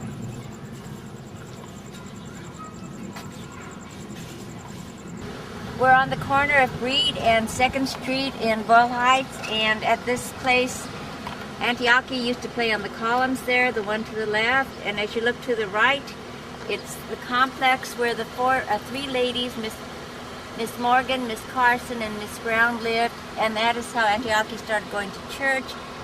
She lived down on the gray house down the street, and she had started going to church, and by the time I came along, of course, I thought that's where we met Miss Morgan, but she had known her for a long time before. Okay. Oh, and the greenhouse back here is where Auntie Etsuko was born in 1933, and I don't think she lived here very long because she lived in two other places by the time I was born, and she's only 4 years older than I am. Thank you. Come to, those penny Yes. candy. Breed Street School, where Antiochi went. Well, I don't know where there's a front Is now. this a front? I don't know. They've changed it so much. Uh-huh. This is like the back. Oh, I'm going to go to Hollenbeck Park as long as we're here. What? It's on the next street, isn't it? Yeah. Rolling hills. Back This there, is where huge Papa hills. would bring us to this park. Wow, And it's Taco and I would roll down the hill. And he'd let us it was play all up here, there. and we'd Before walk the around, freeway and was we'd built. see people on the boats. We never got to go on a boat, but we Watch had them. the best time running around, rolling around in the grass. Do you remember, T? Before the freeway came in over there to your right, it used to be tall rolling hills, and Papa would bring us, and we'd come and roll down the hill and play all day long, and we'd have the best time. And as Auntie Etsuko said, we used to watch them use the paddle boats. Yes. So we never got to ride in like them. the We never got to boathouse. ride. There was a boathouse down here. Uh-huh. Again, Mom? This is the house where I was born, and This one. in 1937. I'm looking for the address. It used to be 1822, which is my phone number, 1822. I know. Do you see it anywhere? Right there. Oh, it does say 1822? Okay. Or and 1824 1824 is back is where our friend the Ishidas lived, right back there. And the picture of the birthday party was right over here. In the back. In the back of that house? No, our house. Yeah, right there. Yeah. mhm. And our friend, Right here. did Minoru. they live in here? Minoru. Right there. Yeah. And he That's Dad's friend. yeah, and then see, they moved to San Jose, and Dad's friend is the friend we had when we were Right born, here. Who Minoru lived in Terada. And over here, but that was my There's a house where I fence was there. born, and it's only a one-bedroom house, I think.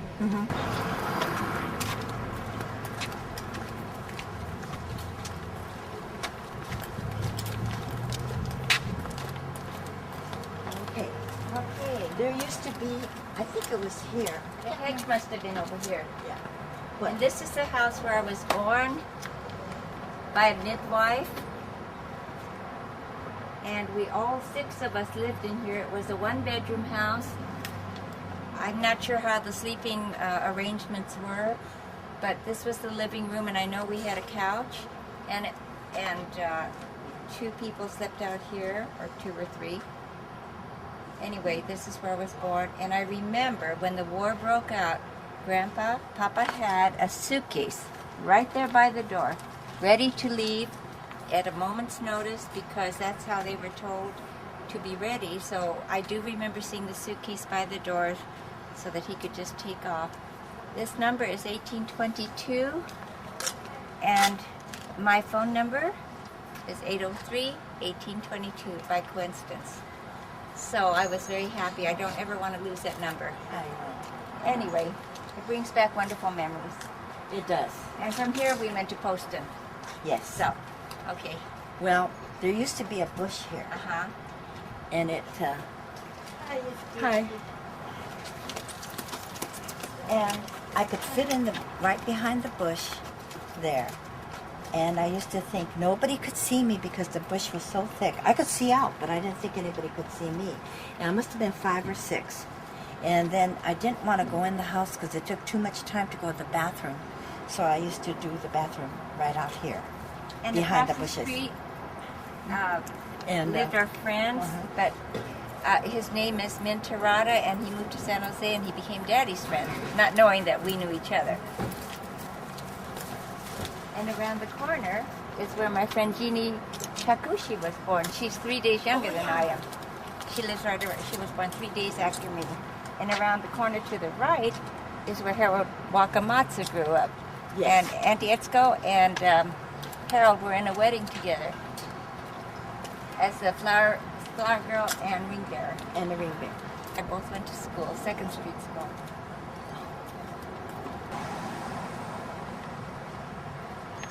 Okay, now this is 2nd Street School, the school I went to for kindergarten before we went to Poston. My teacher's name. Wait. Let me start. Should we get closer? To the school. Okay, this is 2nd Street School, although we're facing State Street at the time, and you can see how close we lived to school. I went to kindergarten here. Mrs. Hill was my teacher, and then we were evacuated to Poston. But Etsuko went to school here also. And you had Mrs. Hill? Yes. And I just wanted to say that Mama used to carry me on her back to the school, and I used to think it was so far. When it rained. And if I'm not mistaken, Auntie Kay taught here at one time. And she went to school. Yes, here. and around the corner in these little white houses was my friend Jeannie Takushi, who I still see. and she was born 3 days before me. In fact, her daughter, Jeannie's daughter, Karen, is Leslie's big sister. Was Leslie's big sister in the sorority at UCLA, and over here is where I can't remember which house. It's probably not here. No. Well, Harold's on that side. oh, that's down there. Yeah, way down there. Harold Harold Wakamatsu lived down there, and they're still our friends. But we didn't know that we'd be friends later in life. Anyway, and beyond that, Auntie Fumi lived there on 4th Street, and my first year at Roosevelt, actually my junior year at Roosevelt, I lived with Auntie Fumi, so I can go to Roosevelt High School. Because I think we hadn't moved out of Raji Young Village yet, but I went here so I could start my junior year in high school.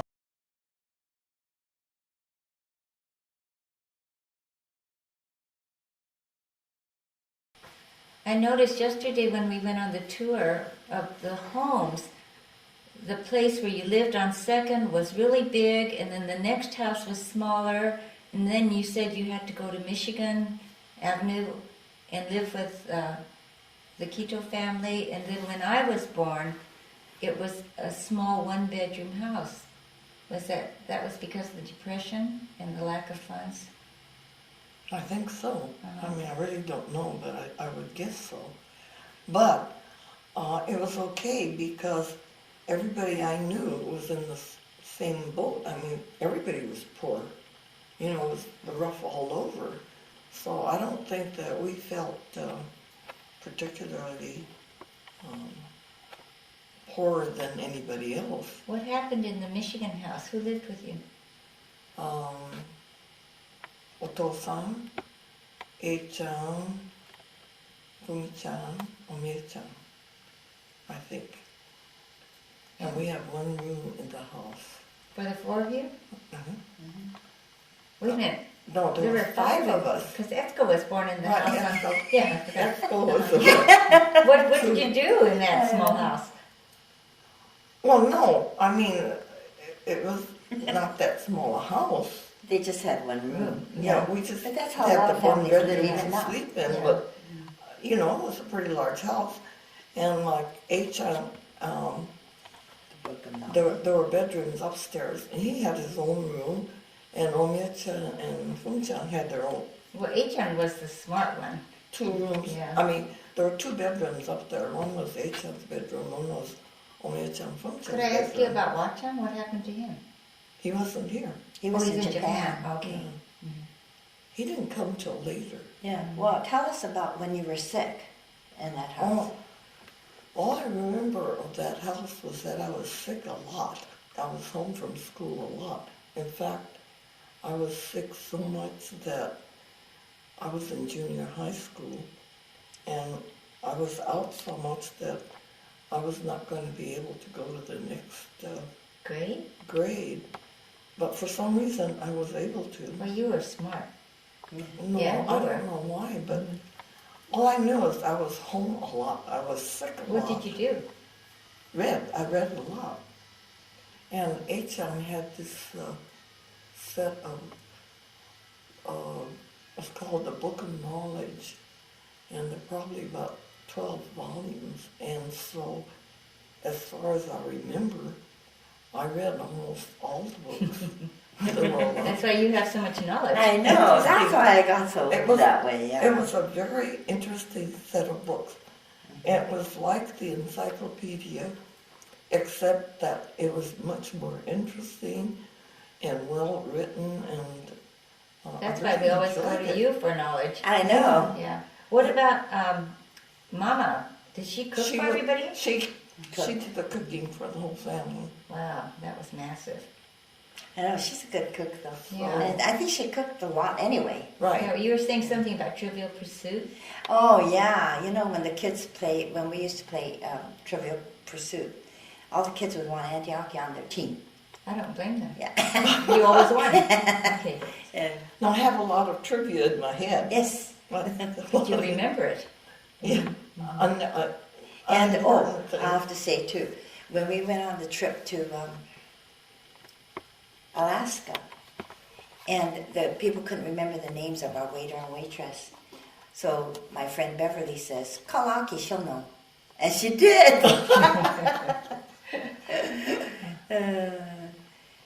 And the other thing was they always tried to beat her at the crossword puzzle, so they never succeeded.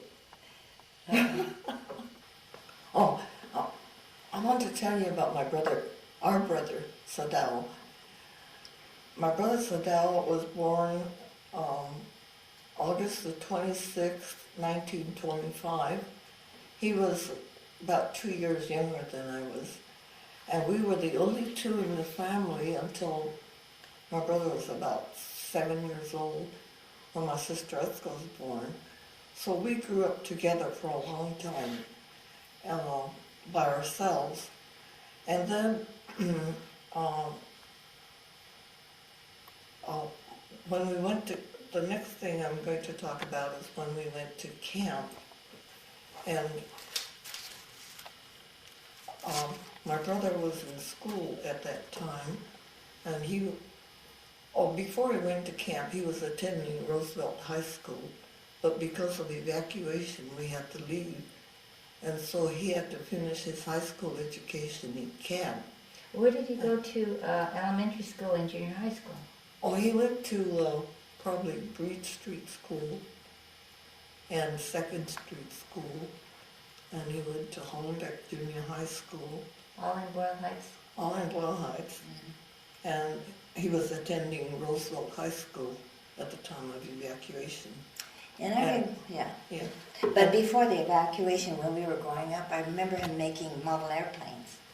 And he'd go there and he'd save his pennies and go to the store to buy little pieces of balsa wood. And I think what he did was, Mama used to subscribe to King. Do you remember the King novels? They were a magazine. And they'd have thin paper, and sometimes I think he used to use that to put on the model airplanes. Was it a Japanese magazine? Yeah, it was a Japanese magazine. And I could still remember her reading those things, but he would tear them up. And That's interesting because as I think that's what he as poor did. as we were, I mean, you were, she subscribed to magazines? Yes, Isn't you that know? interesting? Yes, but then that's Papa too, because even just before the war, I was thinking I wouldn't say a lot of people, but people had cars. We had no car, but he was willing to pay tuition to let us go, to make us go to Japanese school. Oh, yeah. And there were 4 children, and he paid the tuition. So his priorities and what was important to him was Education. education. Mm-hmm. Yeah. Well, was Oni-chan shy or outgoing, or what kind of personality did he have? As I said, my brother Sadao and I were, we were the only two in the family for a long time, so we were kind of spoiled in that sense. I think you We were got privileged. A lot of time. We were At that privileged time. at that time.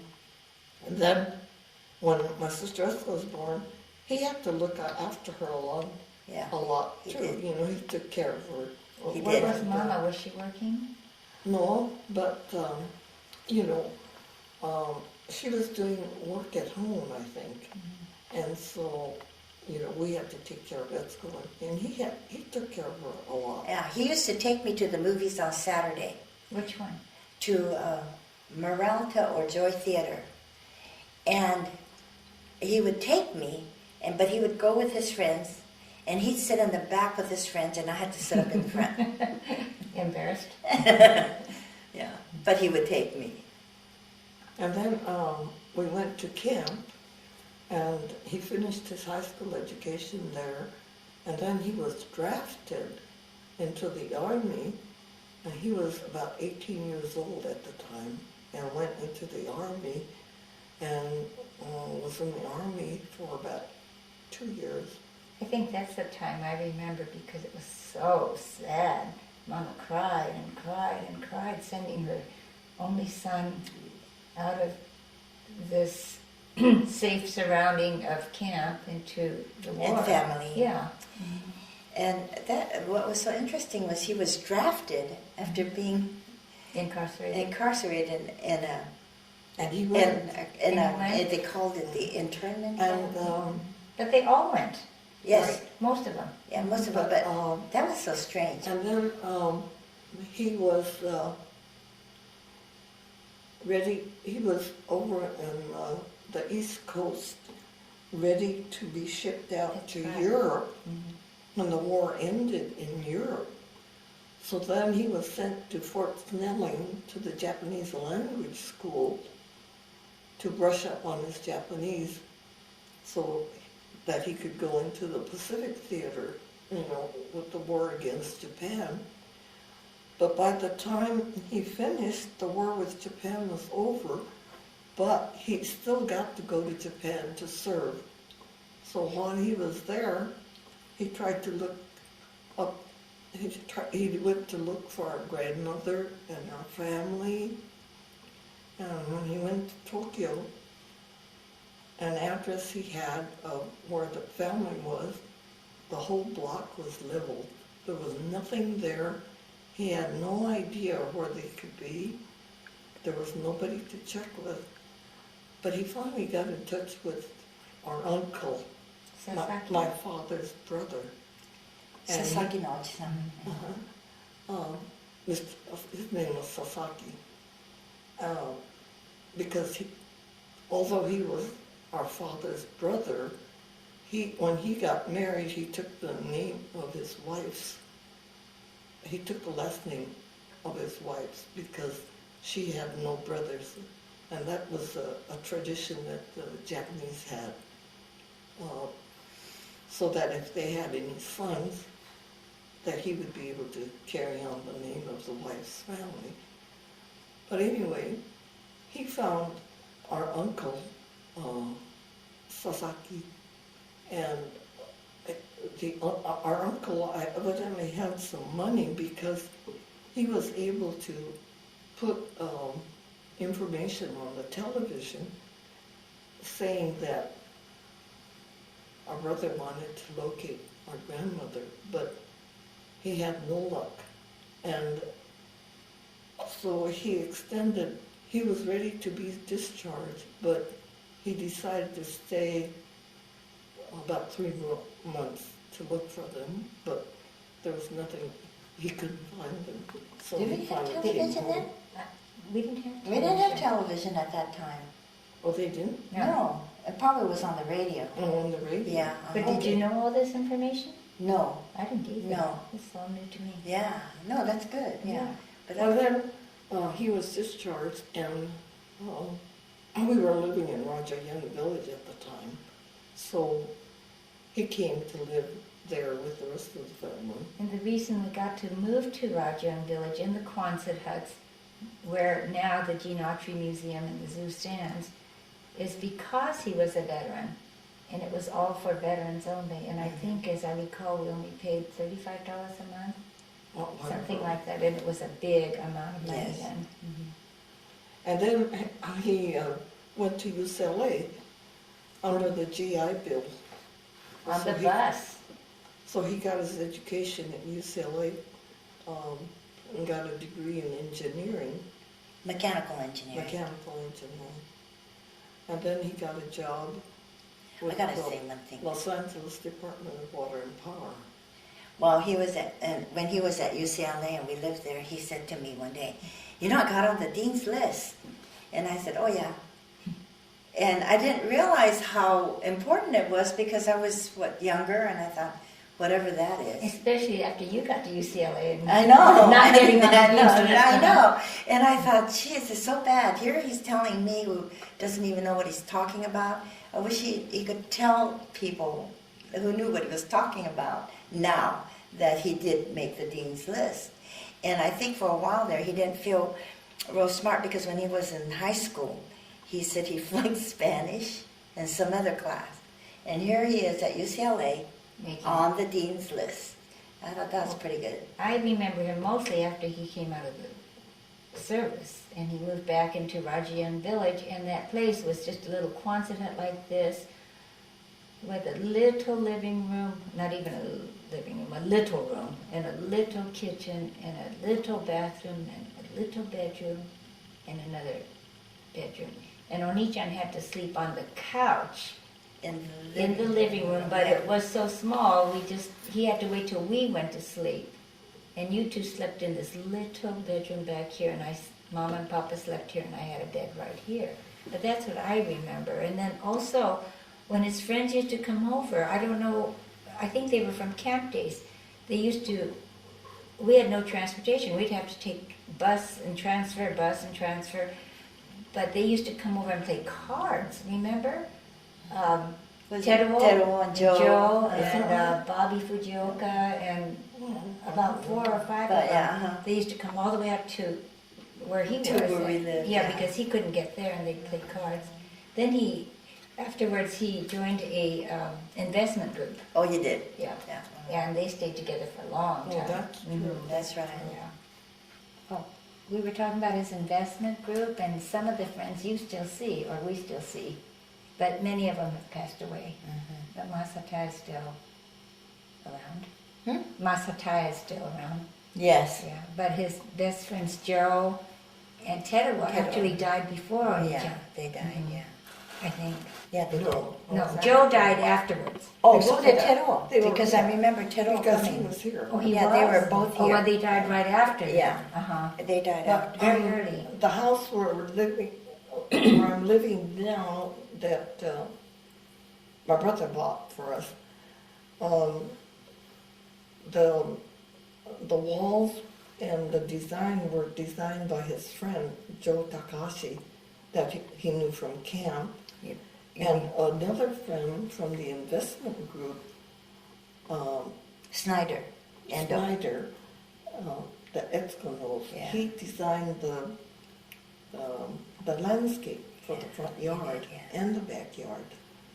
So that was nice that he knew these people who knew how to do these things.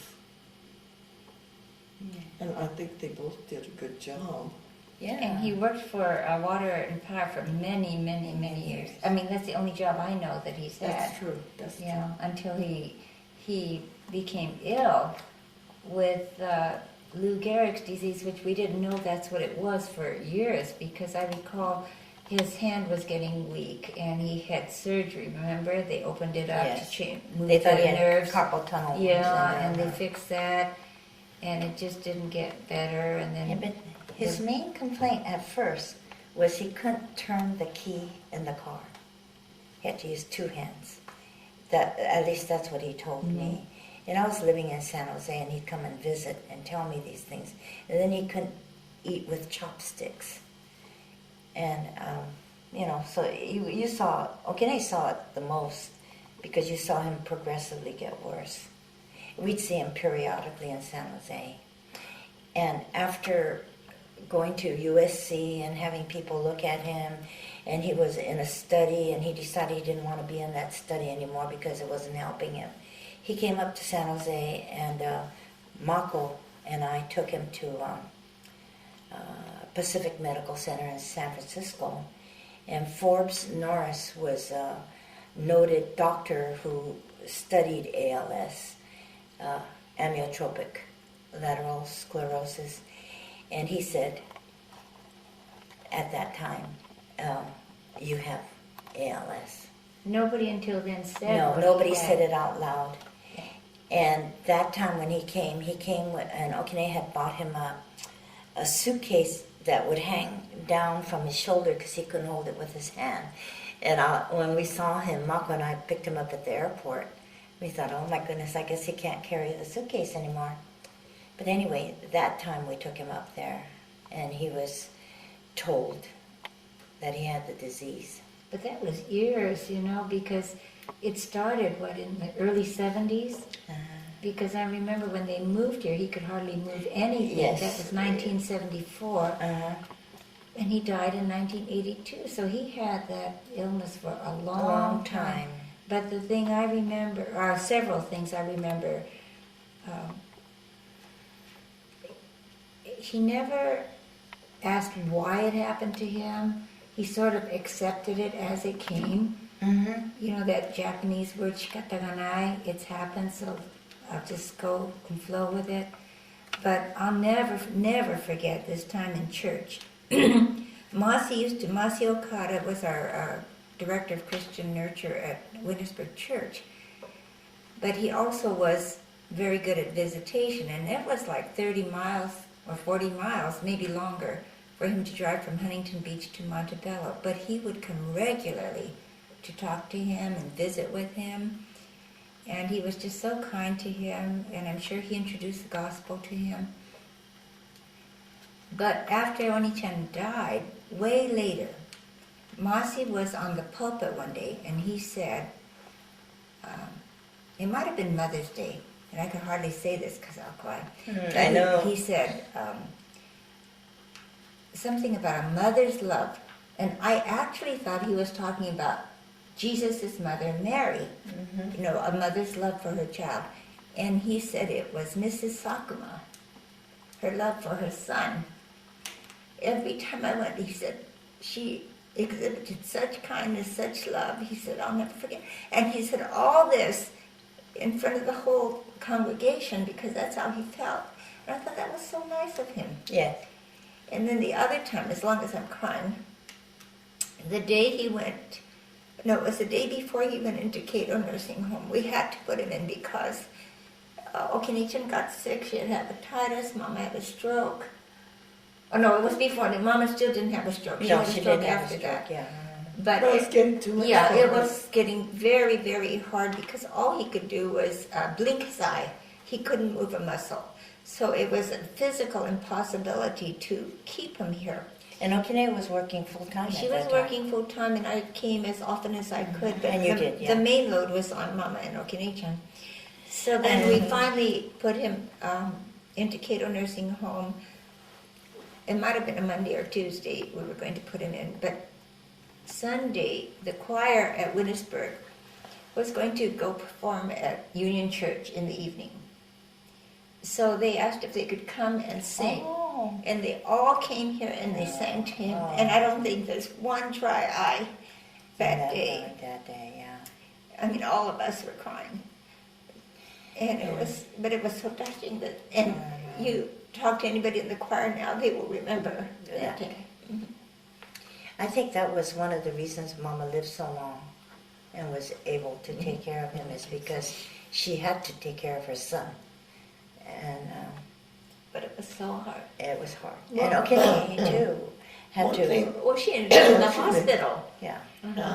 Taco That was, was another it would take my brother to different doctor's appointments. The other thing I was going to say is, she's talking about Mas Okada, and Nan used to come also. The one thing they used to say was, my brother always had such optimism, and he was always cheerful, being as sick as he was, He couldn't hardly talk. He could not swallow. but He couldn't he would talk either. enjoy talking and laughing. Yeah, at that time, yeah. You know, he would have a good time, which was really amazing. But I must say, that is one of the worst diseases. Well, I don't know. There are many bad diseases. There are other diseases that but are bad. Yeah. Yeah, at that time, and even The now, worst I witnessed.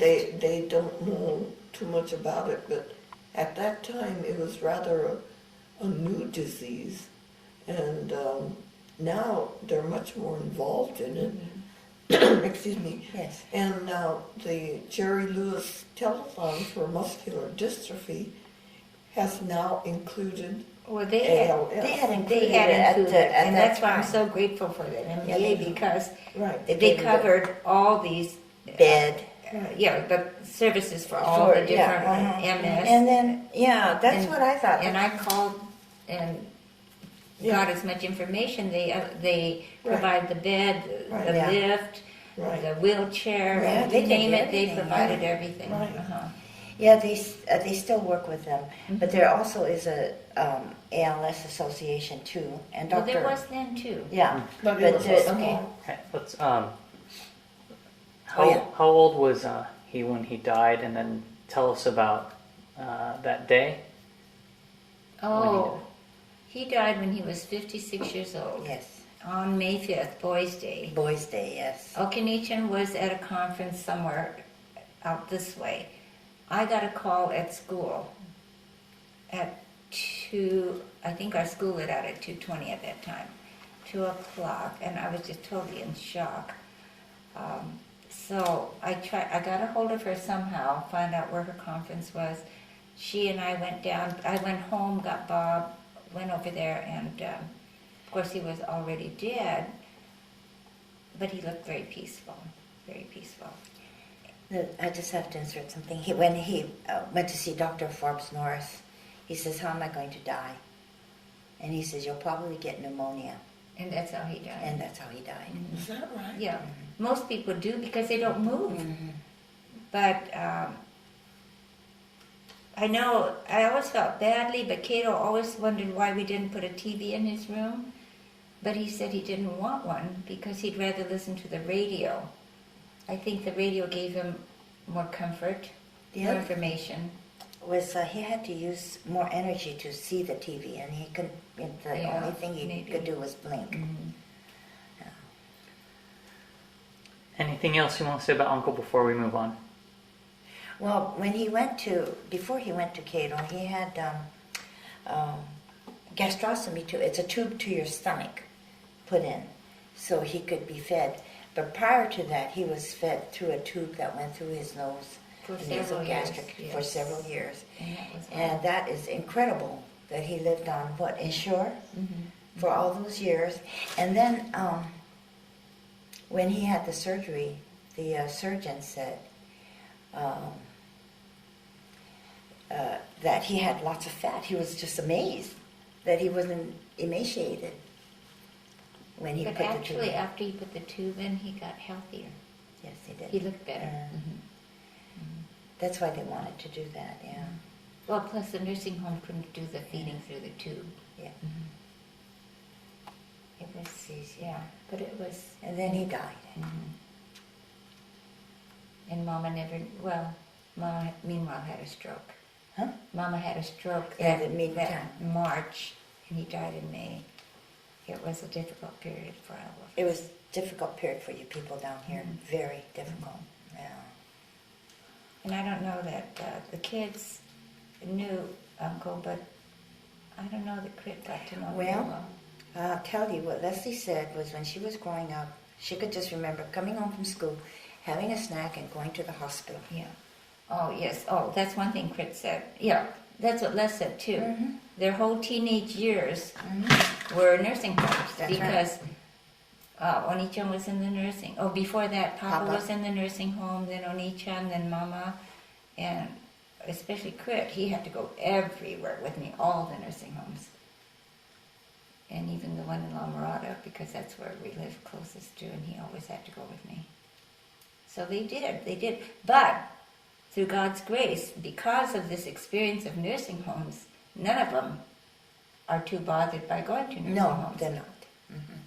And Les said a lot of the sorority sisters had a hard time, doing They do. their service projects or going Oh, to my sing goodness. carols. It was very difficult for her. Oh. And she said it was No. like going to another building because she had been there so often. And I really appreciate, excuse me, because my brother is the one who bought this house for us. Yes. And so that's why I'm able to live here. Yes. That's true. That's true. But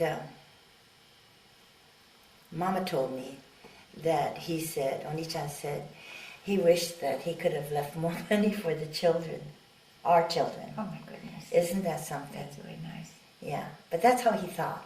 He put me through school along with Okine, and I think. And then he put the rest of the money in the house. Yes. But I think he felt okay because he was an engineer. He reached, goals that he wanted to reach. That's true. That's true. And so anyway, but he was my friend.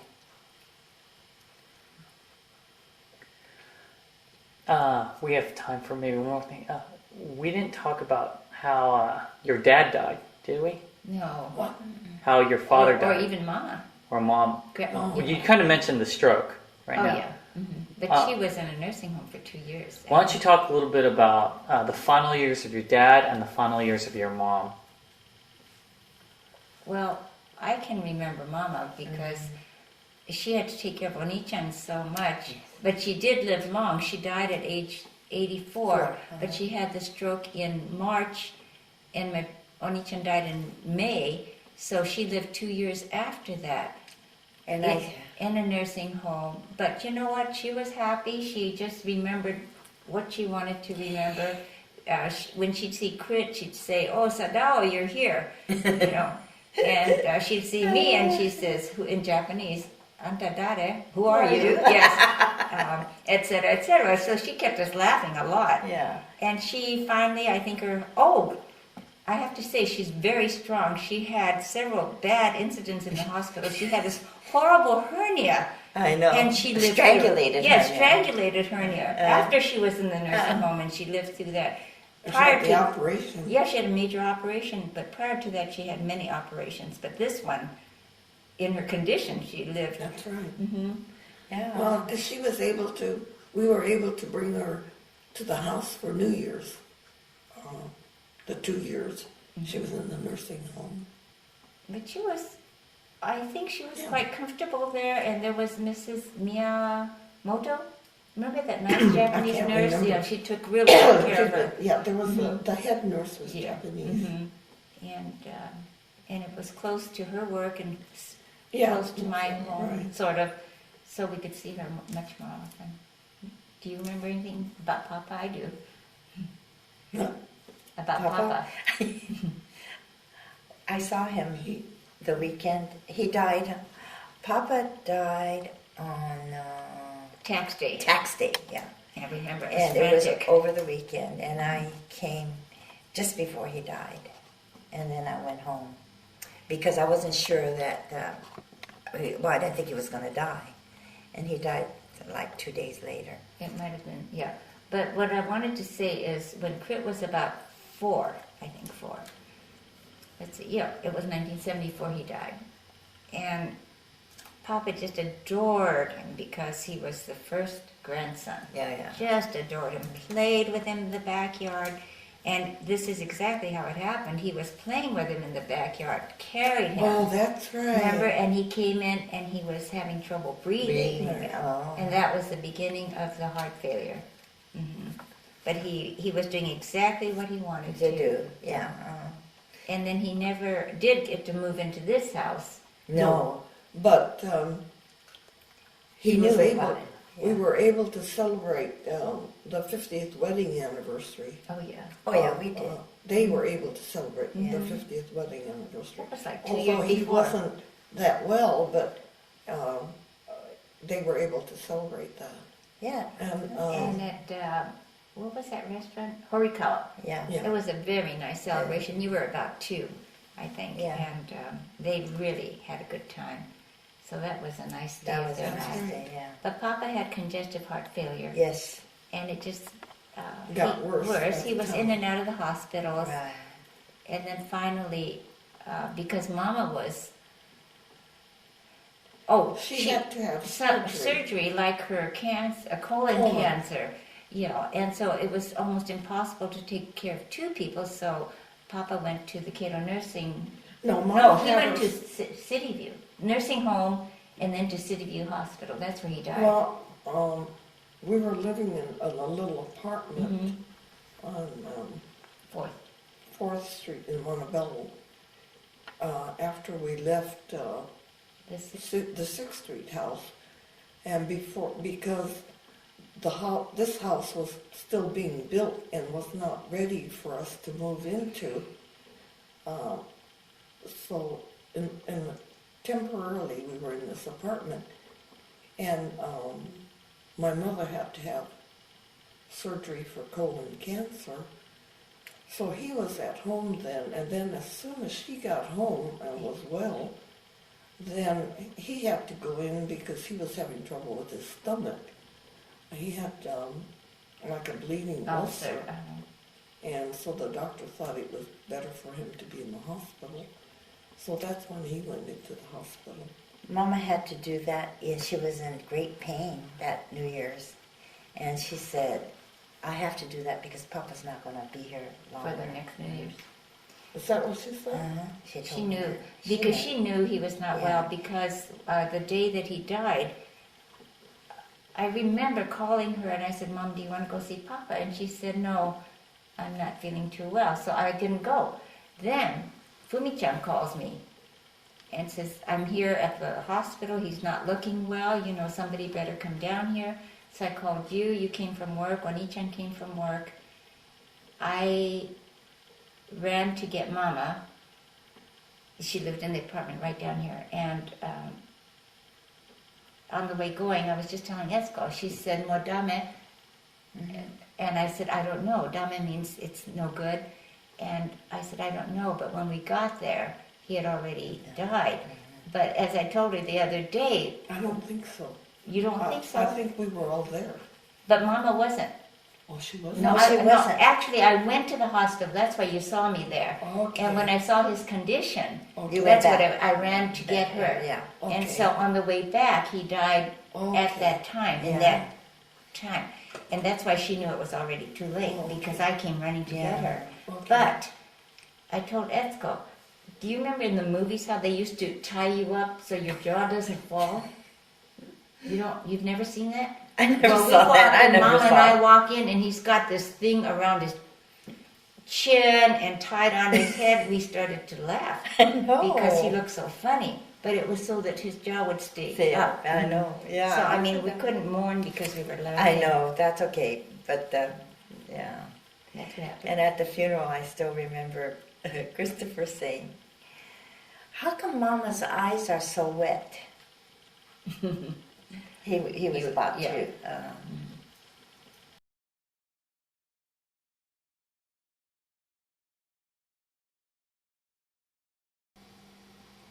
Every New Year's, our family would get together to celebrate New Year's, and this tradition was started by my father. And all our family would get together, our cousins and relatives would come over, and that would be a celebration of New Year's to start the new year. And we had all traditional Japanese foods, and each one represented some part of the tradition. Was it like health and Right. that type of Right, right. representation or symbol? Right. So each dish had some meaning to it, but it was a joyous time for the whole family, and it was an occasion which everybody looked forward to. I remember money in envelopes. That's right. Don't they get? Didn't Yes, they give they money? do. Yeah. I That think that's also is a tradition to give money to the children for New Year's.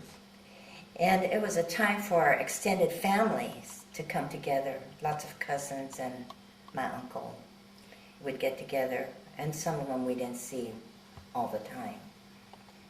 And there was a family cohesiveness at that time. Well, I think that cohesiveness lasted forever through our Forever. whole life Yes. because we were so connected to each other. To our extended family. Right, but also, I think during the really hard times of our parents, they still managed to do New Year's Yes, in the way they wanted to. yes. Although it took money, they still did it, and I think that was the continuation, the carryover. Yeah, they do. And we celebrated in San Jose.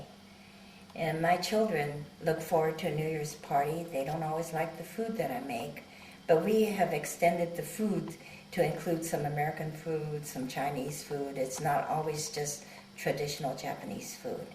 When we don't have it at my daughter's house, the New Year's celebration, we go up to San Francisco and celebrate it at my sister-in-law's house. But wherever we go, we have a New Year's celebration. The other thing I remember is we always dressed up Yes, because it was sort of respect to the elder, Yes. and we went to the home, which happened to be Mama and Papa's, and show respect to the elders. yes. And the other thing we did was we had to eat ozoni first. That's a omochi and a soup, broth, in a soup. And I'm not exactly sure why we had to eat that. Do you remember? No, because that also represents something, you know, Long life? probably something like that, similar, uh-huh. but I'm not sure. But But that, brings me to the fact that we used to get omochi and New Year's things from my uncle's shop, Fukunaga, and he used to have, it was called a confectionery shop, and made omochi, mochi mochi, Japanese sweets. And every year at New Year's time, members of the family would go to help out. And almost everybody in the family has gone there to work at one time or another. Are we talking about Fukunaga now? yes, uh-huh. Oh, wow. That brings back so many memories Yes, it does. because my earliest memories of Fukunaga was over near White King Soap Oh, yes. on Danning Street. Yes. They had a store. And Wachan was my best friend, our cousin Wachan, Roy Kito. He used to play with me all the time, and I was only 4, and I remember that. He used to, well, when you were there, that's when Mama was cooking. My mother cooked for Fugetsudo, and that's why we were there. And my uncle didn't talk very much, but I had such great affection for him, because he'd take me on these deliveries, and I'd ride in his car. And one time, I fell out of the car on Alameda Avenue, and I'm still here. I didn't get hit by anything. So, I have to tell this story. Our uncle, who was, he was married to Papa's sister. We called him Otosan, not knowing that Otosan meant father in Japanese, because we called Papa Papa and our uncle Otosan until one day Etsuko called him Otosan, and her friend said, "Why do you call him Otosan?" And she says, "Because he's my uncle." And they said to her, "That doesn't mean uncle, that means father." And we never knew Otosan, at least she and I didn't know Otosan meant father. we thought it was his name. Yes, and to this day, we refer Still, to him as yes. Otosan. But, she alluded to the fact that we all work there. 4 days from about Christmas to New Year's, they made so many omochi white pounded cakes, and in the old Rice days they cakes. used to pound it with the mallet Mm-hmm. and turn it, and we used to work outside and in the cold and turn each one so it would cool. And we worked there 4 days straight, very little sleep. Yes. And after we worked there, then our children all worked there. Yeah, just one of mine. One of yours, Yeah. but ours did. And then from then on, friends of our children, whoever was available, had to work there. Yes. But you made quick money. We thought it was a lot of money at that time, and it was. was fun. Yes. And we were covered with flour.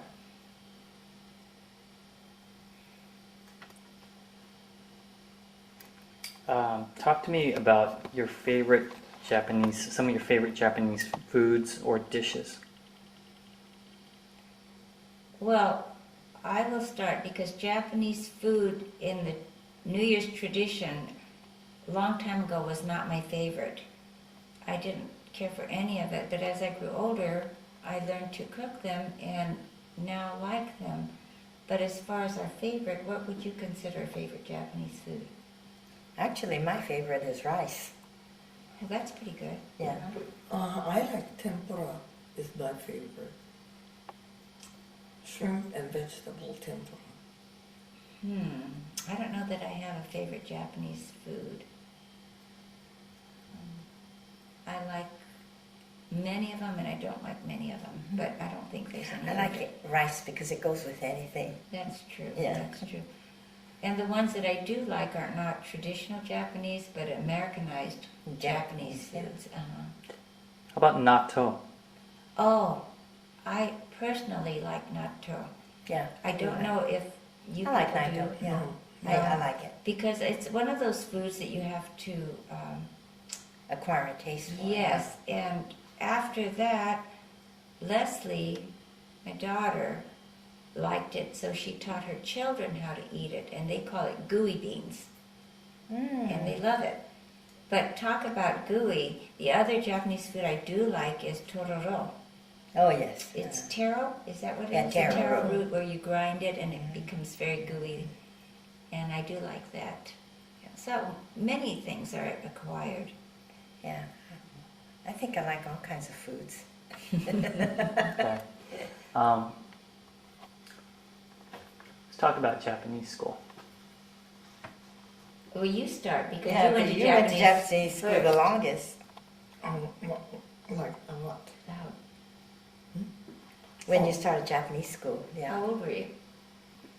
Oh, I went to Japanese school because my mother and father decided that I should go. So it was just one of those things that I would go after regular school. Every day? I would go and walk to Japanese school after, or take a bus. A bus would come by and pick us up and take us to Japanese school.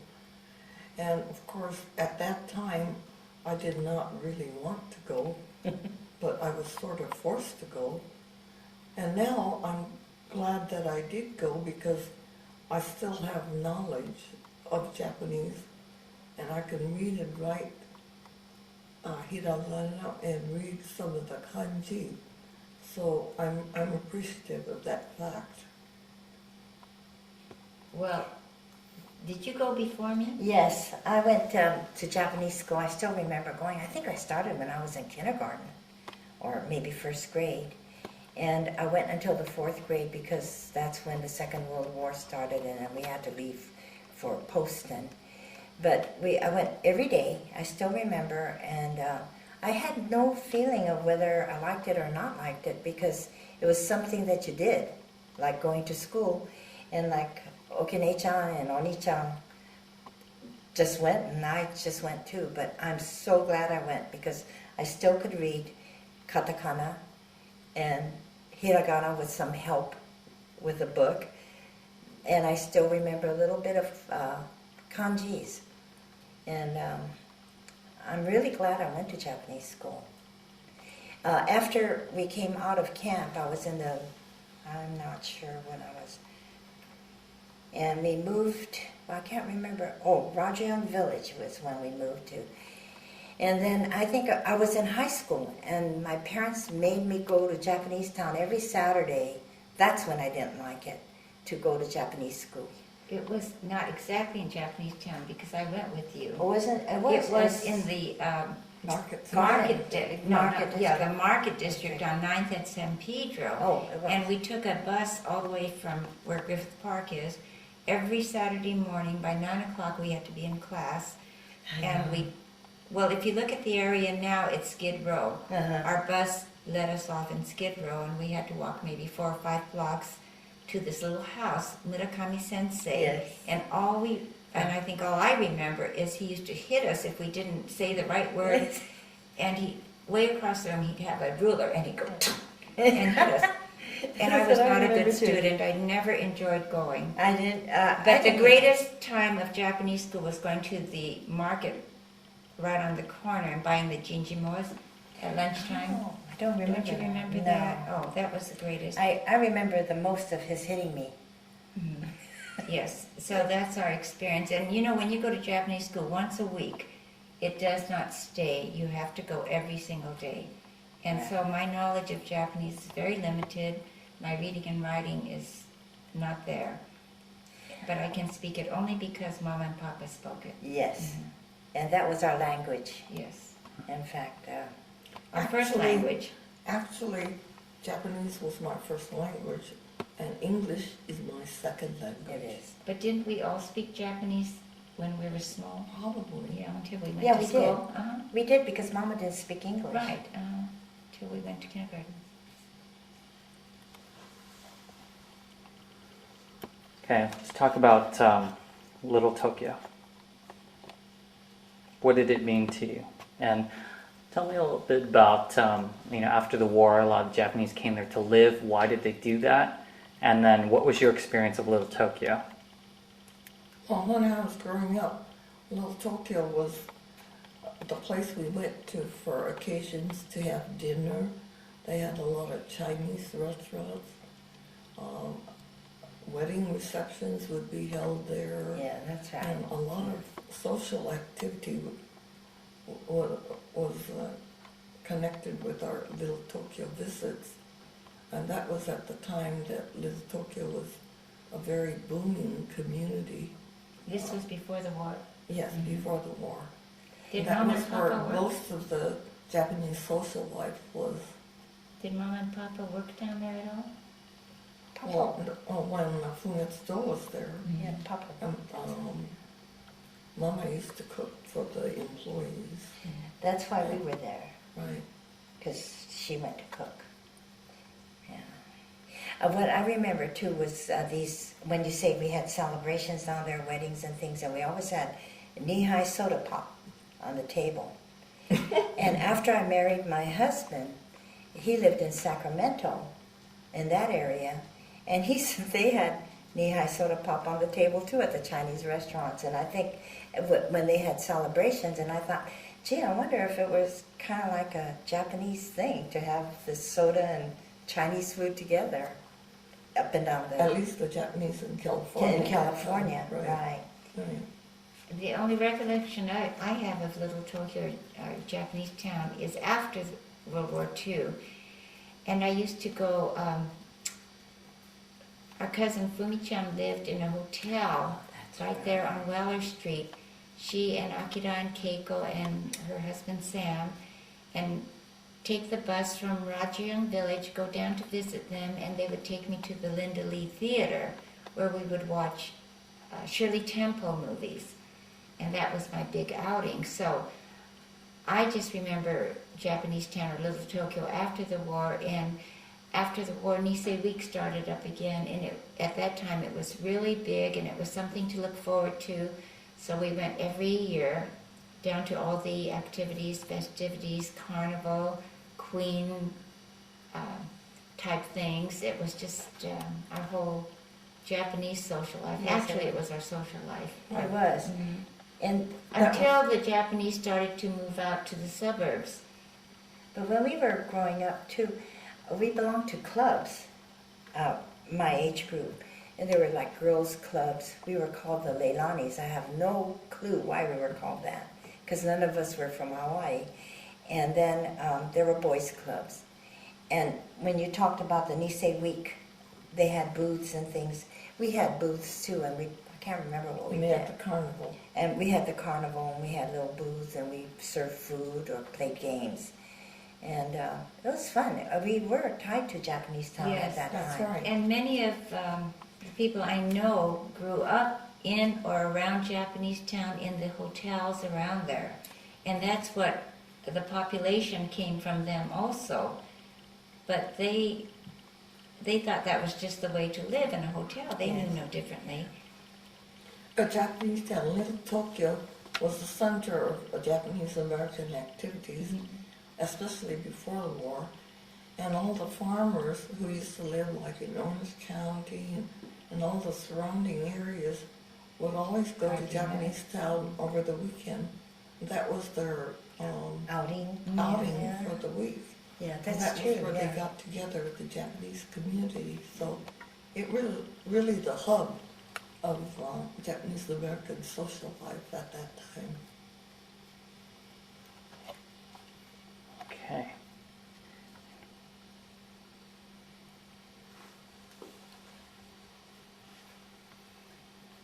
When you talk about legacy, I think of the negative first, because, and you're wondering what I'm thinking, but I'm thinking of words like enryo. It's very Japanese. Shikata ga nai. What are some of those other words? And I'm just wondering if we pass those things on, or do we just let it stop with us? Well, there's some good words, I always think. Okay. Okay, wait. Let's start over. You got to define what those words are. I'm not sure. Okay, good. I don't think I'll use them. Maybe it'll come up later in the conversation. Well, you know shikata ganai. It can't be It's too, held. it's too Yeah, bad. yeah. It can't be held. Any rough definition? Too people. Yeah. Okay. Uh, So let's start wait, again. Let me think of them. There's another word. Um, Like Mama would always tell me, "Shikkari shinasai." You know, Well, get a that's a hold of it. negative. Is it? Okay. Well, I don't Yeah. know if it's so bad. Because Oh. get a hold of yourself, because you have to Oh. center yourself. Oh, okay. Instead of looking all around here and then seeing all the bad things, you have to Oh, center. okay. That's my interpretation Yeah. of it. Is shikkari shinasai. Okay, okay. Yeah, Get that's going. true. Speaking of legacy, one of the first things that comes to my mind is Etsuko and myself. We have bought bricks, I think you call them, to the Japanese National Museum, so the children will be connected to the museum. If you go there, their names are on a brick, Yes. although you did have to purchase them. All their names are on there with their birth dates, and I think that just seeing your name connected to something of their heritage Yes. will bring them back there. And what, I'm sorry, they are not our children, there are grandchildren's names there, which is even better because Yes, then their they parents are have connected. to bring them and they are connected to something of their cultural heritage. And there's lots of culture right there in our wonderful museum. Which I am so pleased. My daughter Joan did that on her own. I did not buy the brick. And I asked her one day, "You want to buy a brick?" She says, "I already did that." So she's already got it in her being or her soul to do this kind of thing. She takes her children to a Japanese church. And she's, the children are half African American, but they go to a Japanese church. Joyce still belongs to a Japanese Girl Scout troop. I think they still have that Japanese in them, and they see all their relatives, and they feel comfortable among them. You know, they don't think of anything different. They eat Japanese food. I just want to say this because they have cousins there who are half white and Japanese, and they're half black and Japanese, and they're all, and then even have Chinese and Japanese, and all these kids are together. Well, more and more it's going to be like that. Well, no, what it is they get together and they're eating rice, and they have this Korean onori that you taught me about, and everybody just thinks this is normal for everyone to eat it, and all the kids are eating it. It just is so, they're more, how shall I say, integrated. Yeah, they eat the same food and they don't think it's strange. But if you go out into the community and you're eating rice and seaweed, it would seem strange, but it is not strange to these children. Well, Mama and Papa, because they're from Japan, they continued the New Year's tradition, and we tried to do the same thing. Yes. But if we continue it, then our children will see it and they will pass it on. And what we do, and I think it's wonderful, is try to keep at least one part of it very traditional Japanese food.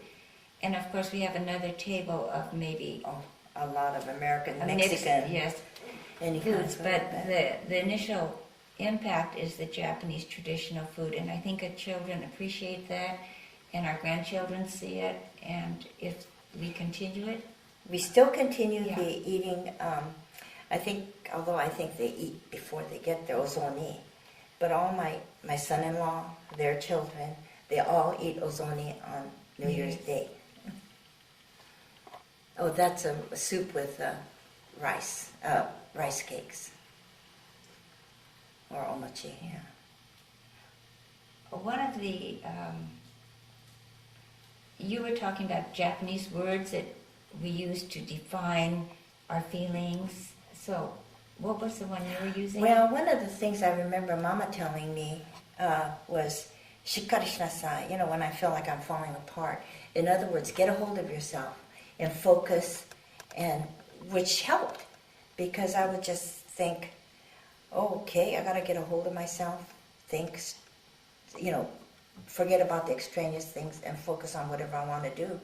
And it helped me many, many times. That's Was really that good right? because instead of sympathizing with you, you Yeah. have to focus She did on not the sympathize, yes. problem And at then, hand. yeah, it's the problem at hand and think ahead. And the other thing, and I'm not really sure what this meaning is, but I was at gambatte. Oh, what does that mean? That means, Uh, but I use that with, Stick with it. yeah. stick with it and don't give up. That's right. Mhm. Don't That's give it. up. Don't give up. And I use that with my children. Gabbate. I say gambatte, when they start moaning and groaning and whining, I says, you have to gambatte and get out there and do your stuff, which is, I think, Get with important. it, sort of. Yeah, Get with it. Get with it. Mhm. Yeah, get with it instead of feeling sorry for yourself. I think that's kind of what it means. And Mama used to say that to me too. You must have needed it the most. I know, I must have. She said all these things to me, and I'm thinking, okay. But it helps. It comes back, and you think, okay. And Which is you a little rely on different. yourself. Yeah, it's a little different than gaman. Oh, No, yes, no. it's told. That's I different. mean, it sounds like it, but it's different. No, it's more like get on with it. means to hold back. Come on, yes, that's right. And Don't just, complain. Yeah, don't but ju- complain and just. Oh, but you may think it, not do anything about it, just hold back. Yeah, Is that hold what back. it is? That's the And a couple impression. of other words that came to my mind was enryo. We used to hear that all the time. Enryo shinasai. Yeah, That means, what does it mean? I remember. Hold yourself back. Hold yourself Yeah. back. If you want this other piece of meat, enryo shinasai. Yeah, don't take it because somebody else might May want it. Yeah. uh-huh.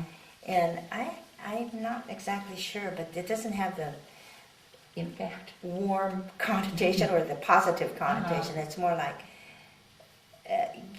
don't do that. Give it to somebody Yeah, else. because it's sort of like humble yourself. Humble yourself, but but not honest. but it's humble, humility. Yeah. but it's not sincere. Yeah. I don't think. So that's probably Yeah. something we wouldn't want to pass on No, as a legacy. no. And the other word I think of is, what was it? Shikatananai. Shikatananai. Because I think they used that during when they were evacuated It can't to be camps. Yeah, it can't be helped. Well, but it's not that bad because in life some things can't be helped. Yeah, it's got a Uh-huh. double meaning, I think, Yeah. because sometimes you have to Or just just get on with it. Get on with it. Yeah, it's because- too bad. Yeah, it's too bad. Yeah, that's the way it is, Mhm. and you've got to. I see this in the Southeast Asians a lot. That you worked with? Yes, Well, they, because that's their time here, whereas Japanese, it was way back in the 20s and 30s, Yeah. but now they are the immigrants. So Yes. you are seeing the same no, thing. and they suffered so much during the Vietnam Oh, War, yeah. and then they come here, and then they said, "Well, that's the past, and we're going to go on." But And that's I the don't know only if way you they want to can hear go this on. story, but I Mhm. just think about Seth Min. When I was growing up, we had a hard time because not only our family, but the whole country as a whole, because it was a time of the Great Depression. And so even if we didn't have too many material things, it didn't matter because everybody else that we knew were in the Yeah. same position. So we did what we had to do. We made our own way in the best way we could and didn't worry too much about the clothes that we had or anything else because everybody else was in the same boat. And the only thing that I talk about now is that the difference between now and then was the fact that people at that time when we were growing up, we could only go into certain types of jobs because of the prejudice. And there were a lot of young men, especially who went to college, like UCLA, and they graduated with a degree but could not get a job in their profession. And so they had to go to work, most of them, in supermarkets or in the produce business. And now everything is open to the young people. They can become anything they want, go into any job they want, as long as they work toward it. And I think that's the biggest thing that has happened since World War II. I mentioned safety because I think of the kids today, and when we were growing up, the world was our playground, or the streets, or the hills, or whatever. We can play anywhere and leave in the morning and come back at night, and our parents never worried. They knew we were going to come back when the sun set. We can no longer do that. And I also think when you mentioned clothing, we didn't have a lot of clothes. We didn't have summer clothes, winter No, clothes. We wore no, the we same wore the same clothes clothes, all right. year round. We washed them, had maybe 5 different outfits that we just wore. But because of that, I learned how to sew. Yes. Because it was a necessity, and I'm sure that's what you did. You learned how to sew too. Did you sew? Yes, she made. I've seen some things you've made a long time ago. Mama made Mhm. my clothes. And Mama made our clothes. Yes, she did. And so, because of that, you learn new new things. yeah. things, and transportation is Yeah, another. that's what I biggie. You wanted wanna to. go Yeah, ahead? I was thinking about transportation because we went all over, and like we didn't walk through snow and everything, but we did have to take the streetcar all over And the buses, and the buses. and transfers, and tokens. Yes, and going to UCLA from Boyle Heights took about an hour and a half to get there to go to school, and you didn't have time to hang around to study either. But now the children expect to have a car by the time they get to college, which I think is a necessity now. My thinking has changed too. I think that they do need to have a car to get there because it just takes so much time, and life seems a lot faster. And you have to do a lot more things. And I don't know if that's such a good thing. You don't have time to sit down and reflect, think about things, Enjoy each other's company. enjoy each other's company, and everything is like, we gotta go, we gotta do this, we gotta do that, and I think sometimes it would be nice if we could just sit down and visit. just talk, yeah. Yeah, I think because there was no transportation, a lot of things occurred in the home. So we got together and played board games, played cards. You have to Every make your night. own type of entertainment. Or played outside in the street. Yes. It seemed like it was safer then. Mhm. Played kick the can and all kinds of things. Now they go to parks. They have to have a car to go to a park. It's more dangerous too, I think. It's very with more dangerous. cars and it is just more dangerous. And now I think for entertainment, they have to go outside, and they don't spend as much time at home getting together with the family. Or if they do, they watch a lot of television, I think. Which we didn't have. We Yes. sat with the radio. Yes. We had the radio right here, and we'd sit in a circle and look at the radio as they're And talking. listen. But now they just sit there and watch television. Yeah. So, I don't know. It's different. One of our main forms of entertainment that we could afford was to go to the movies, because movie theaters were within walking distance and they were very cheap. Probably about 10 cents or so to go in. It was 10 cents. And the movies would last about 2 or 3 hours. A Well, double that feature. was a good afternoon's entertainment. And I can't remember what we saw, but I'm sure they were all black and white because there was no color. There was sound, however, and that was a big Saturday treat. They had a lot of cartoons and things and what they called serials, and you had to, it was like you would go one Saturday and there would be an episode, and it would be like to be continued the Is next it like Saturday. Flash So- Gordon? Yes. Right, like Flash Flash Gordon. Gordon. So you Fu would, Manchu. they wanted you to come back every Saturday, and you wanted to go back every Saturday because you wanted to see what was going to happen next. So that was sort of enjoyment, waiting for the next week so we could go to the movies. But that was our main Source of entertainment. yeah, source of entertainment. Well, I remember because Onicha had to take me. My brother had to take me every Saturday. And you're right, Flash Gordon, Fu Manchu, Westerns were the big deal. He'd take me to the movies. I'd buy my walnuttos and sit out in the front row, and he'd sit in the back row with his friends. But it was 10 cents, and we went to the Joy Theater, or the Meralta. Joy was more for children, and Meralta was so sophisticated. They showed regular movies. Yeah. So mostly we went to Joy. And one thing, because I didn't go to the movies with you, when I was a teenager, we still didn't have money, so we found things to do for free. And at that time, radio was so big, and they had Lux Radio Theater. Right. Wasn't that fun? So we would write to the radio company, and they would send us tickets, and we would go after school on Vine Street between Sunset and Hollywood. There was a theater, Lux Radio Theater, and we went to junior high school, not too far away, so we'd stay and we'd go to the theater at 6. And the movie stars that were in the movie did the actual reading with a script in hand like this, and we just and we were stage door Johnnies. We'd stand outside. I was stand outside the door till the movie stars came out, like Janet Leigh. I'd get her autograph. I Tony remember Curtis. that. Man, I would stand there for a long time. She went chasing after Janet. I thought, Janet Leigh and Tony She was Curtis my was favorite actress. married at the time. And I thought, boy, I think she's going after Tony. Are you kidding? She went after Janet Leigh. And I said, get Tony Curtis's autograph.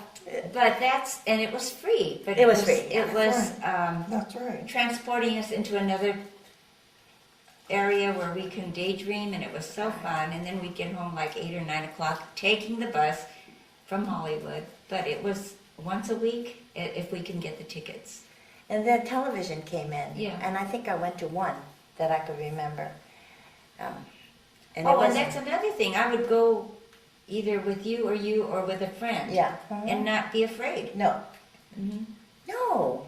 No, And- things were different then. And Okinesis used to take the streetcar to go somewhere when you were like to 10. the Pomona Fair. Yeah, when you were The about 10 or Eileen and 11. I, from Roger Young Village, made transfers, went to the Pomona Fair all day long, and came home way after dark, and nobody even worried. No.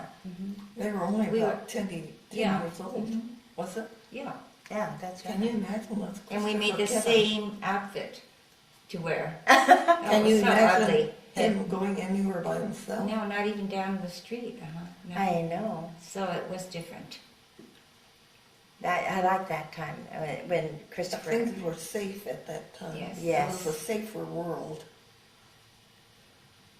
And it was a peaceful world. Yes, There were no wars going on. exactly. Well, the Korean War came on. Yes, but that was later in Later, 1952.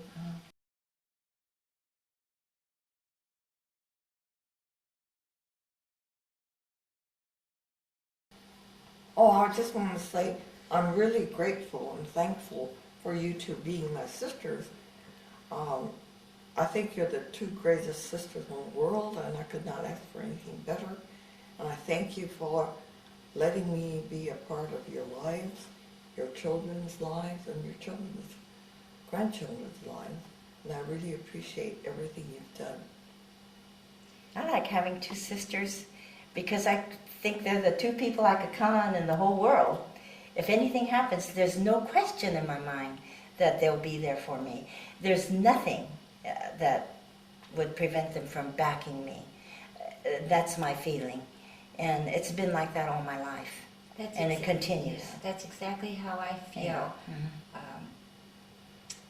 At the drop of a hat, or if we ever needed someone, Yes. they would drop everything and be right there. there. It doesn't matter where they are, what they're doing, they will be there for Right. you. And I am really grateful for that kind of support. It's just inborn, you just know it, you You don't just have know to it, talk right. about it. I know. But it's just Yeah, it's there. just there. We And may you not know it. agree on a lot of things, Gosh, yes. Are you and kidding? argue, but Yes.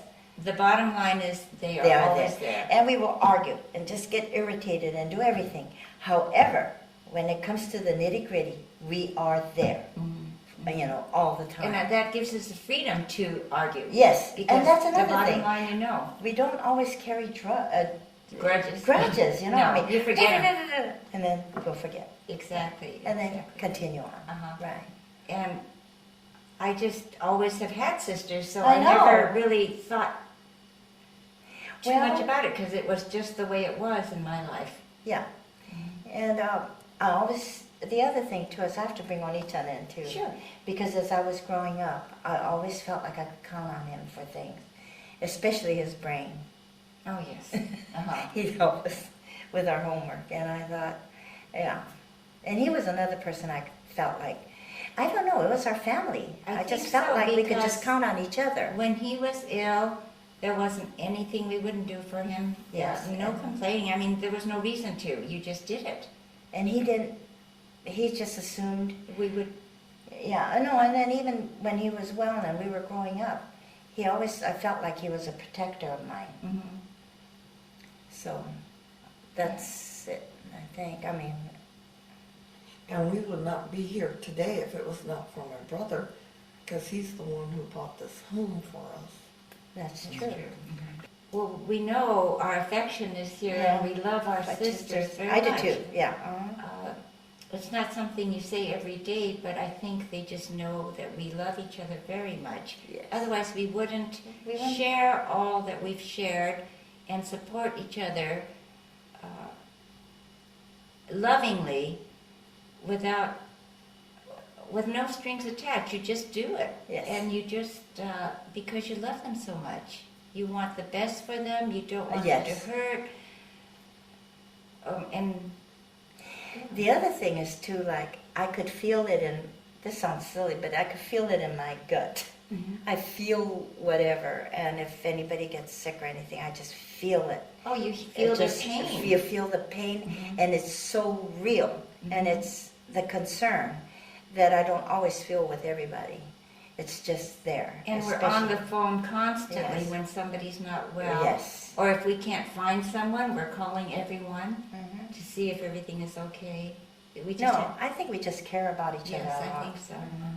And it's ingrained in us Mhm. from childhood. And that And- comes from Mama and Papa. Yes. That's true. Exactly. That's true. And- Family means a great deal to Yes, all of us. family is, yes, that's exactly right. Family Because is very in the end, important. who supports each other but family? Right. Right, They're always there for you. right.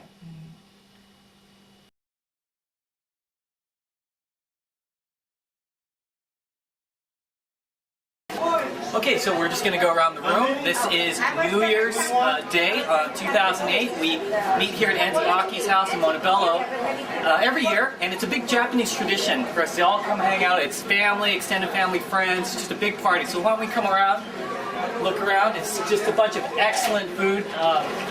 We have out there a bunch of kids who are jumping around in the jungle there. We might have an injury here report coming in. Injury report. Okay, all right. And we have Phil and Joan.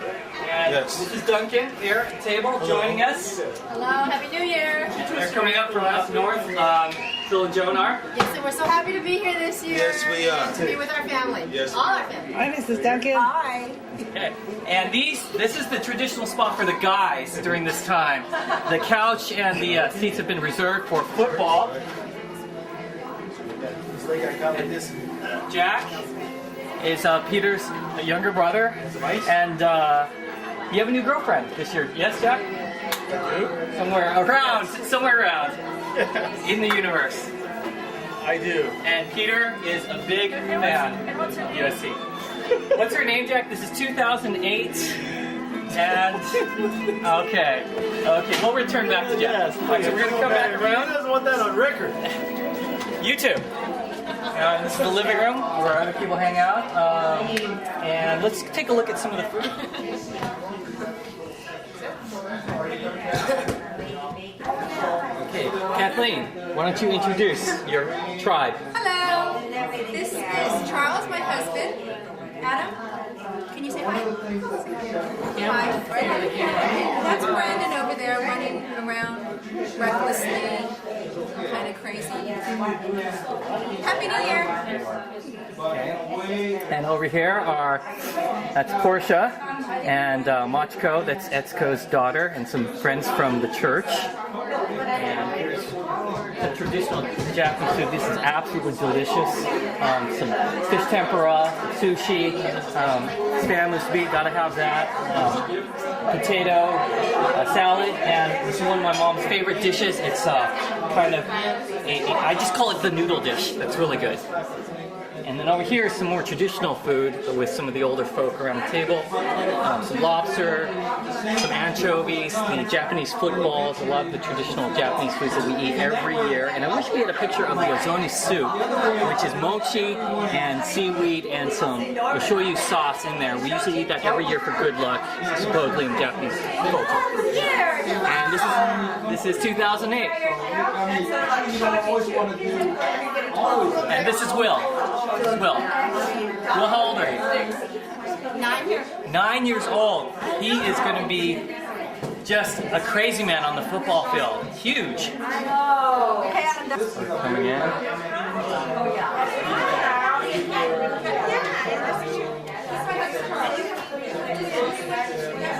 Hey Jill, how you doing? Hi, Happy New Year! Hey, I wanted to say, where is the camera? Right there? Do I look there? That we're supposed to eat ozoni. That's one of the food that we're supposed to eat every New Year's with mizuna and omochi. And you're supposed to eat that before you eat any other food so that you'll have good luck for the whole year. And then there's also the okasana over there that has the omochi and the tangerine.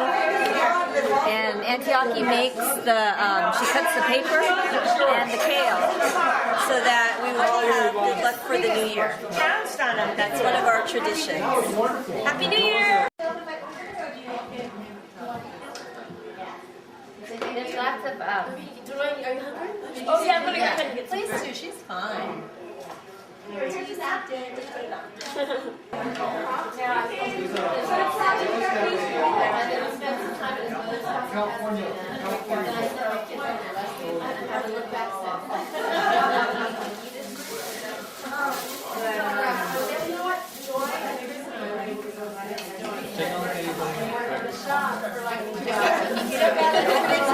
No chicken.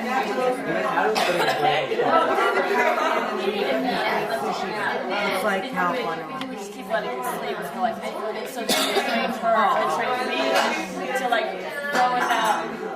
There's lots of vegetarian dishes here. We said to ourselves, That's what my mom said, yeah. But we were too. Totally. I mean, that's the first time I've ever heard. Oh, Troy was in the inside.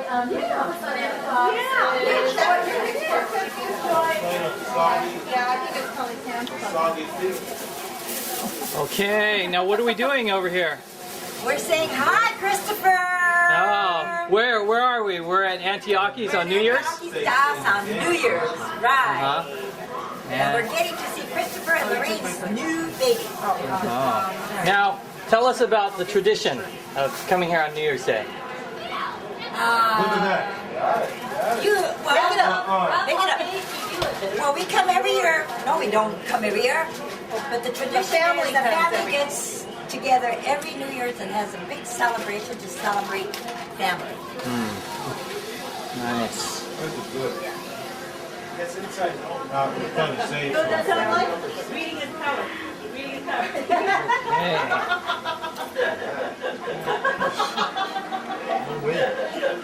Mom, you should have told him that Grandpa had made you, like, zoni and all that. Yeah, but this is another thing that when we did. Grandpa made us do that. I know, but he still makes Most of the people who came, like from the 2 to 10 shift or whatever in the middle of the night, she said there was mostly volunteers and then a few people that were working. So well, she got that volunteer shift. She said a lot of people were volunteers.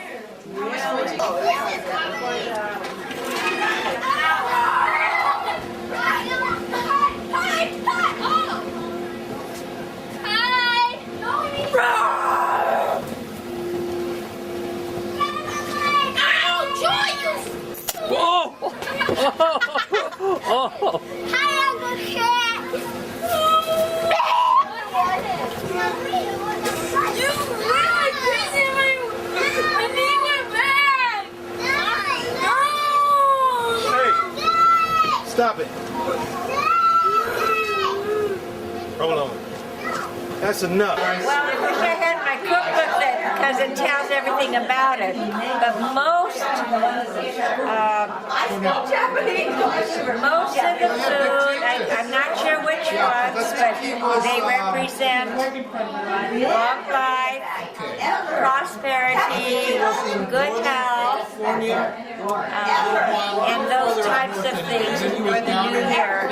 So the fish is always on the Japanese table. The lobster is always here. I'm not sure what cosmetics there are. A lot of eggs make it for reproduction of a lot of children. We kind of seen him grown up. Trying to think what else. Oh, do you know what all these things stand for? I said I wish I had the cookbook. Yeah, Thai is omitted Thai. Are you still in Thai Pasadena? means what? Celebration. Okay. Let's see. Lobster is what? I'm stalking you. I said most of them represent prosperity, long life, Yes, beans. good health. Oh, these. This, kuromame. These is what? It's good luck and long life. Long life. And these little fish have a meaning. Yeah, they all do, Chris. I have to look at my book. Yeah, we need to educate ourselves on this next time. Yes. But just enjoy it for today. Yes. So meanwhile, I'm getting these for your friends. Now I can't use my fingers. That on tape saying no. All right, here we go. All right, so tell me about ozoni soup. We have ozoni soup every New Year's Day before we eat anything else. Because we've always done it. Yeah, that's tradition. It's tradition. It's traditional. Yes. And there are various ways to make ozoni soup. We have it a very plain way where we just have soup, omochi, and mizuna in it. But other families have kamaboko, satoimo, or they have a chicken base. Chicken base. Bonito, Right. Japan. Yeah. And your base is fish. Yes, our fish base. Yeah. And you other people have And chicken. I'm from the southern part of Japan, and Fukuoka, and we have chicken. Pieces of chicken. And it makes it very tasty. Yes, it does. And there are various reasons why we have ozoni, but in our family, it's because our father said we had to drink ozoni before we ate anything. And our grandfather. And our grandfather. And uncle and everybody. So that's why we do that. So And it can come in a round form called komochi. You can have sheets and cut it up into squares called noshimochi. So there's a couple different forms of The one common element is the mochi, which is wheat rice, which is washed and then it's pounded until it's cooked first. it's cooked, washed, steam cooked, and then pounded till it has a more of a doughy consistency. And then it's somewhat cool, and then rolled, and then formed into either cut into a komochi or into a kind of a template, a rectangular template, and then it's called noshimochi. Oh yes. But you don't eat He's that. asking us about. That's all kasane. Yeah, right. Okay. So anyway, that's why we have ozoni in the morning. Partly it's because we honor our ancestors and what they taught us and how important it is to open up the new year and welcome the new year and have a good life the next year.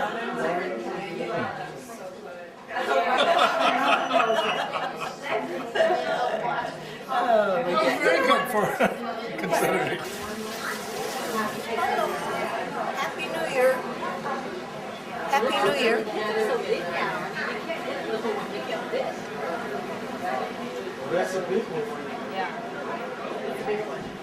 Hey, Greg. So what's See you. Happy New Year. This is just a great day. The first day of 2008. Here with our family, our friends, just celebrating New Year's and some of the Japanese traditions and adding our own American likes, our preferences. So it's kind of a little conglomeration of cultures, but we're really happy to be here to spend time with family and celebrate the new year. Wait a second. 30 seconds on fatherhood. 30 seconds. And be real. Okay. All right. Be real. 30 seconds. All right. 30 seconds. 30 seconds. All right. Fatherhood is great. It's like having a new toy where you can look at the baby for 30 minutes and be totally entertained, but it's like having a toy that continually breaks down on maintenance mode. So you're changing diapers or trying to get her to go to sleep, but it's a lot of fun, and it's a real blessing having a daughter. 15. You got 15. I got 15 more seconds. Okay, so her name is Darcy Lavender. She was predestined to be Darcy Lavender. Lorraine knew exactly the name. Darcy comes from Mr. Darcy on Pride and Prejudice, one of Lorraine's favorite movies. She wanted that name for the first name, and Lavender because the lavender filter in Provence, and we love going there. Personal, 5 seconds. And 5 seconds. Okay, so here we are, and happy 2008.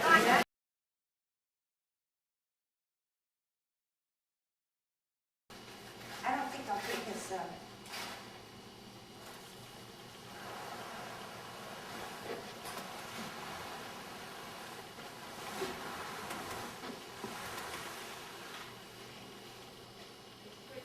I want some pictures of.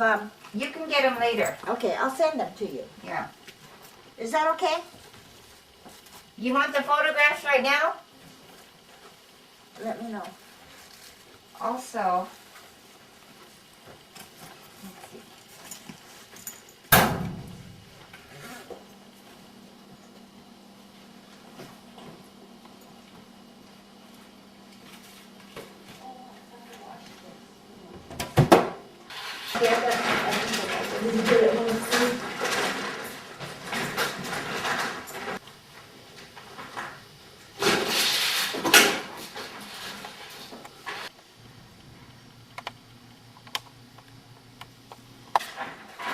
this one.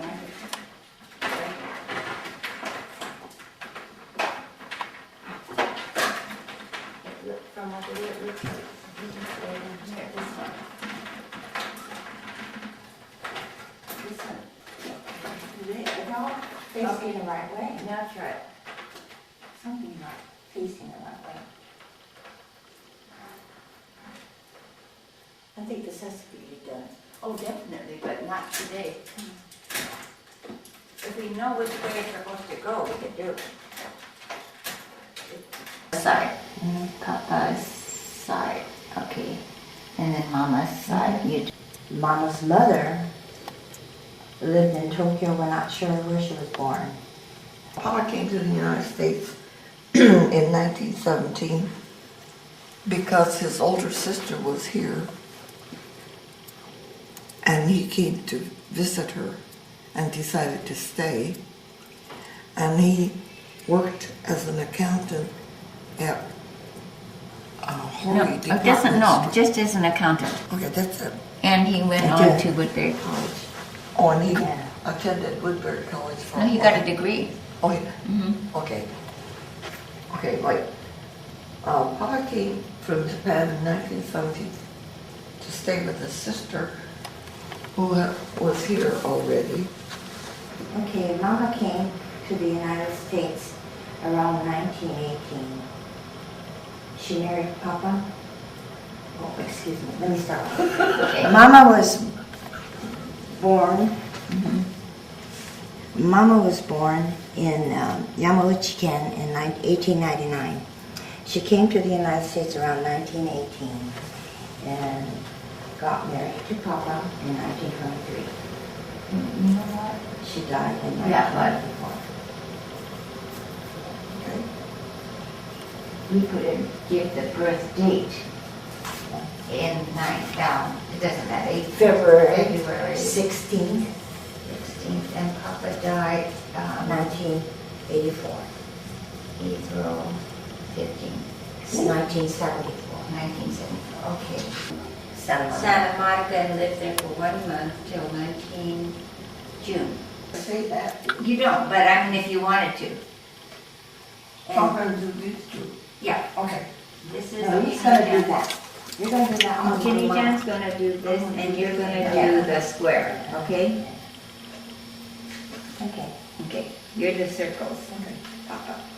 Okay, and they might not know it's Sakaya and A are the same You can people. say, yeah, If you remember. Sakaya. We'll introduce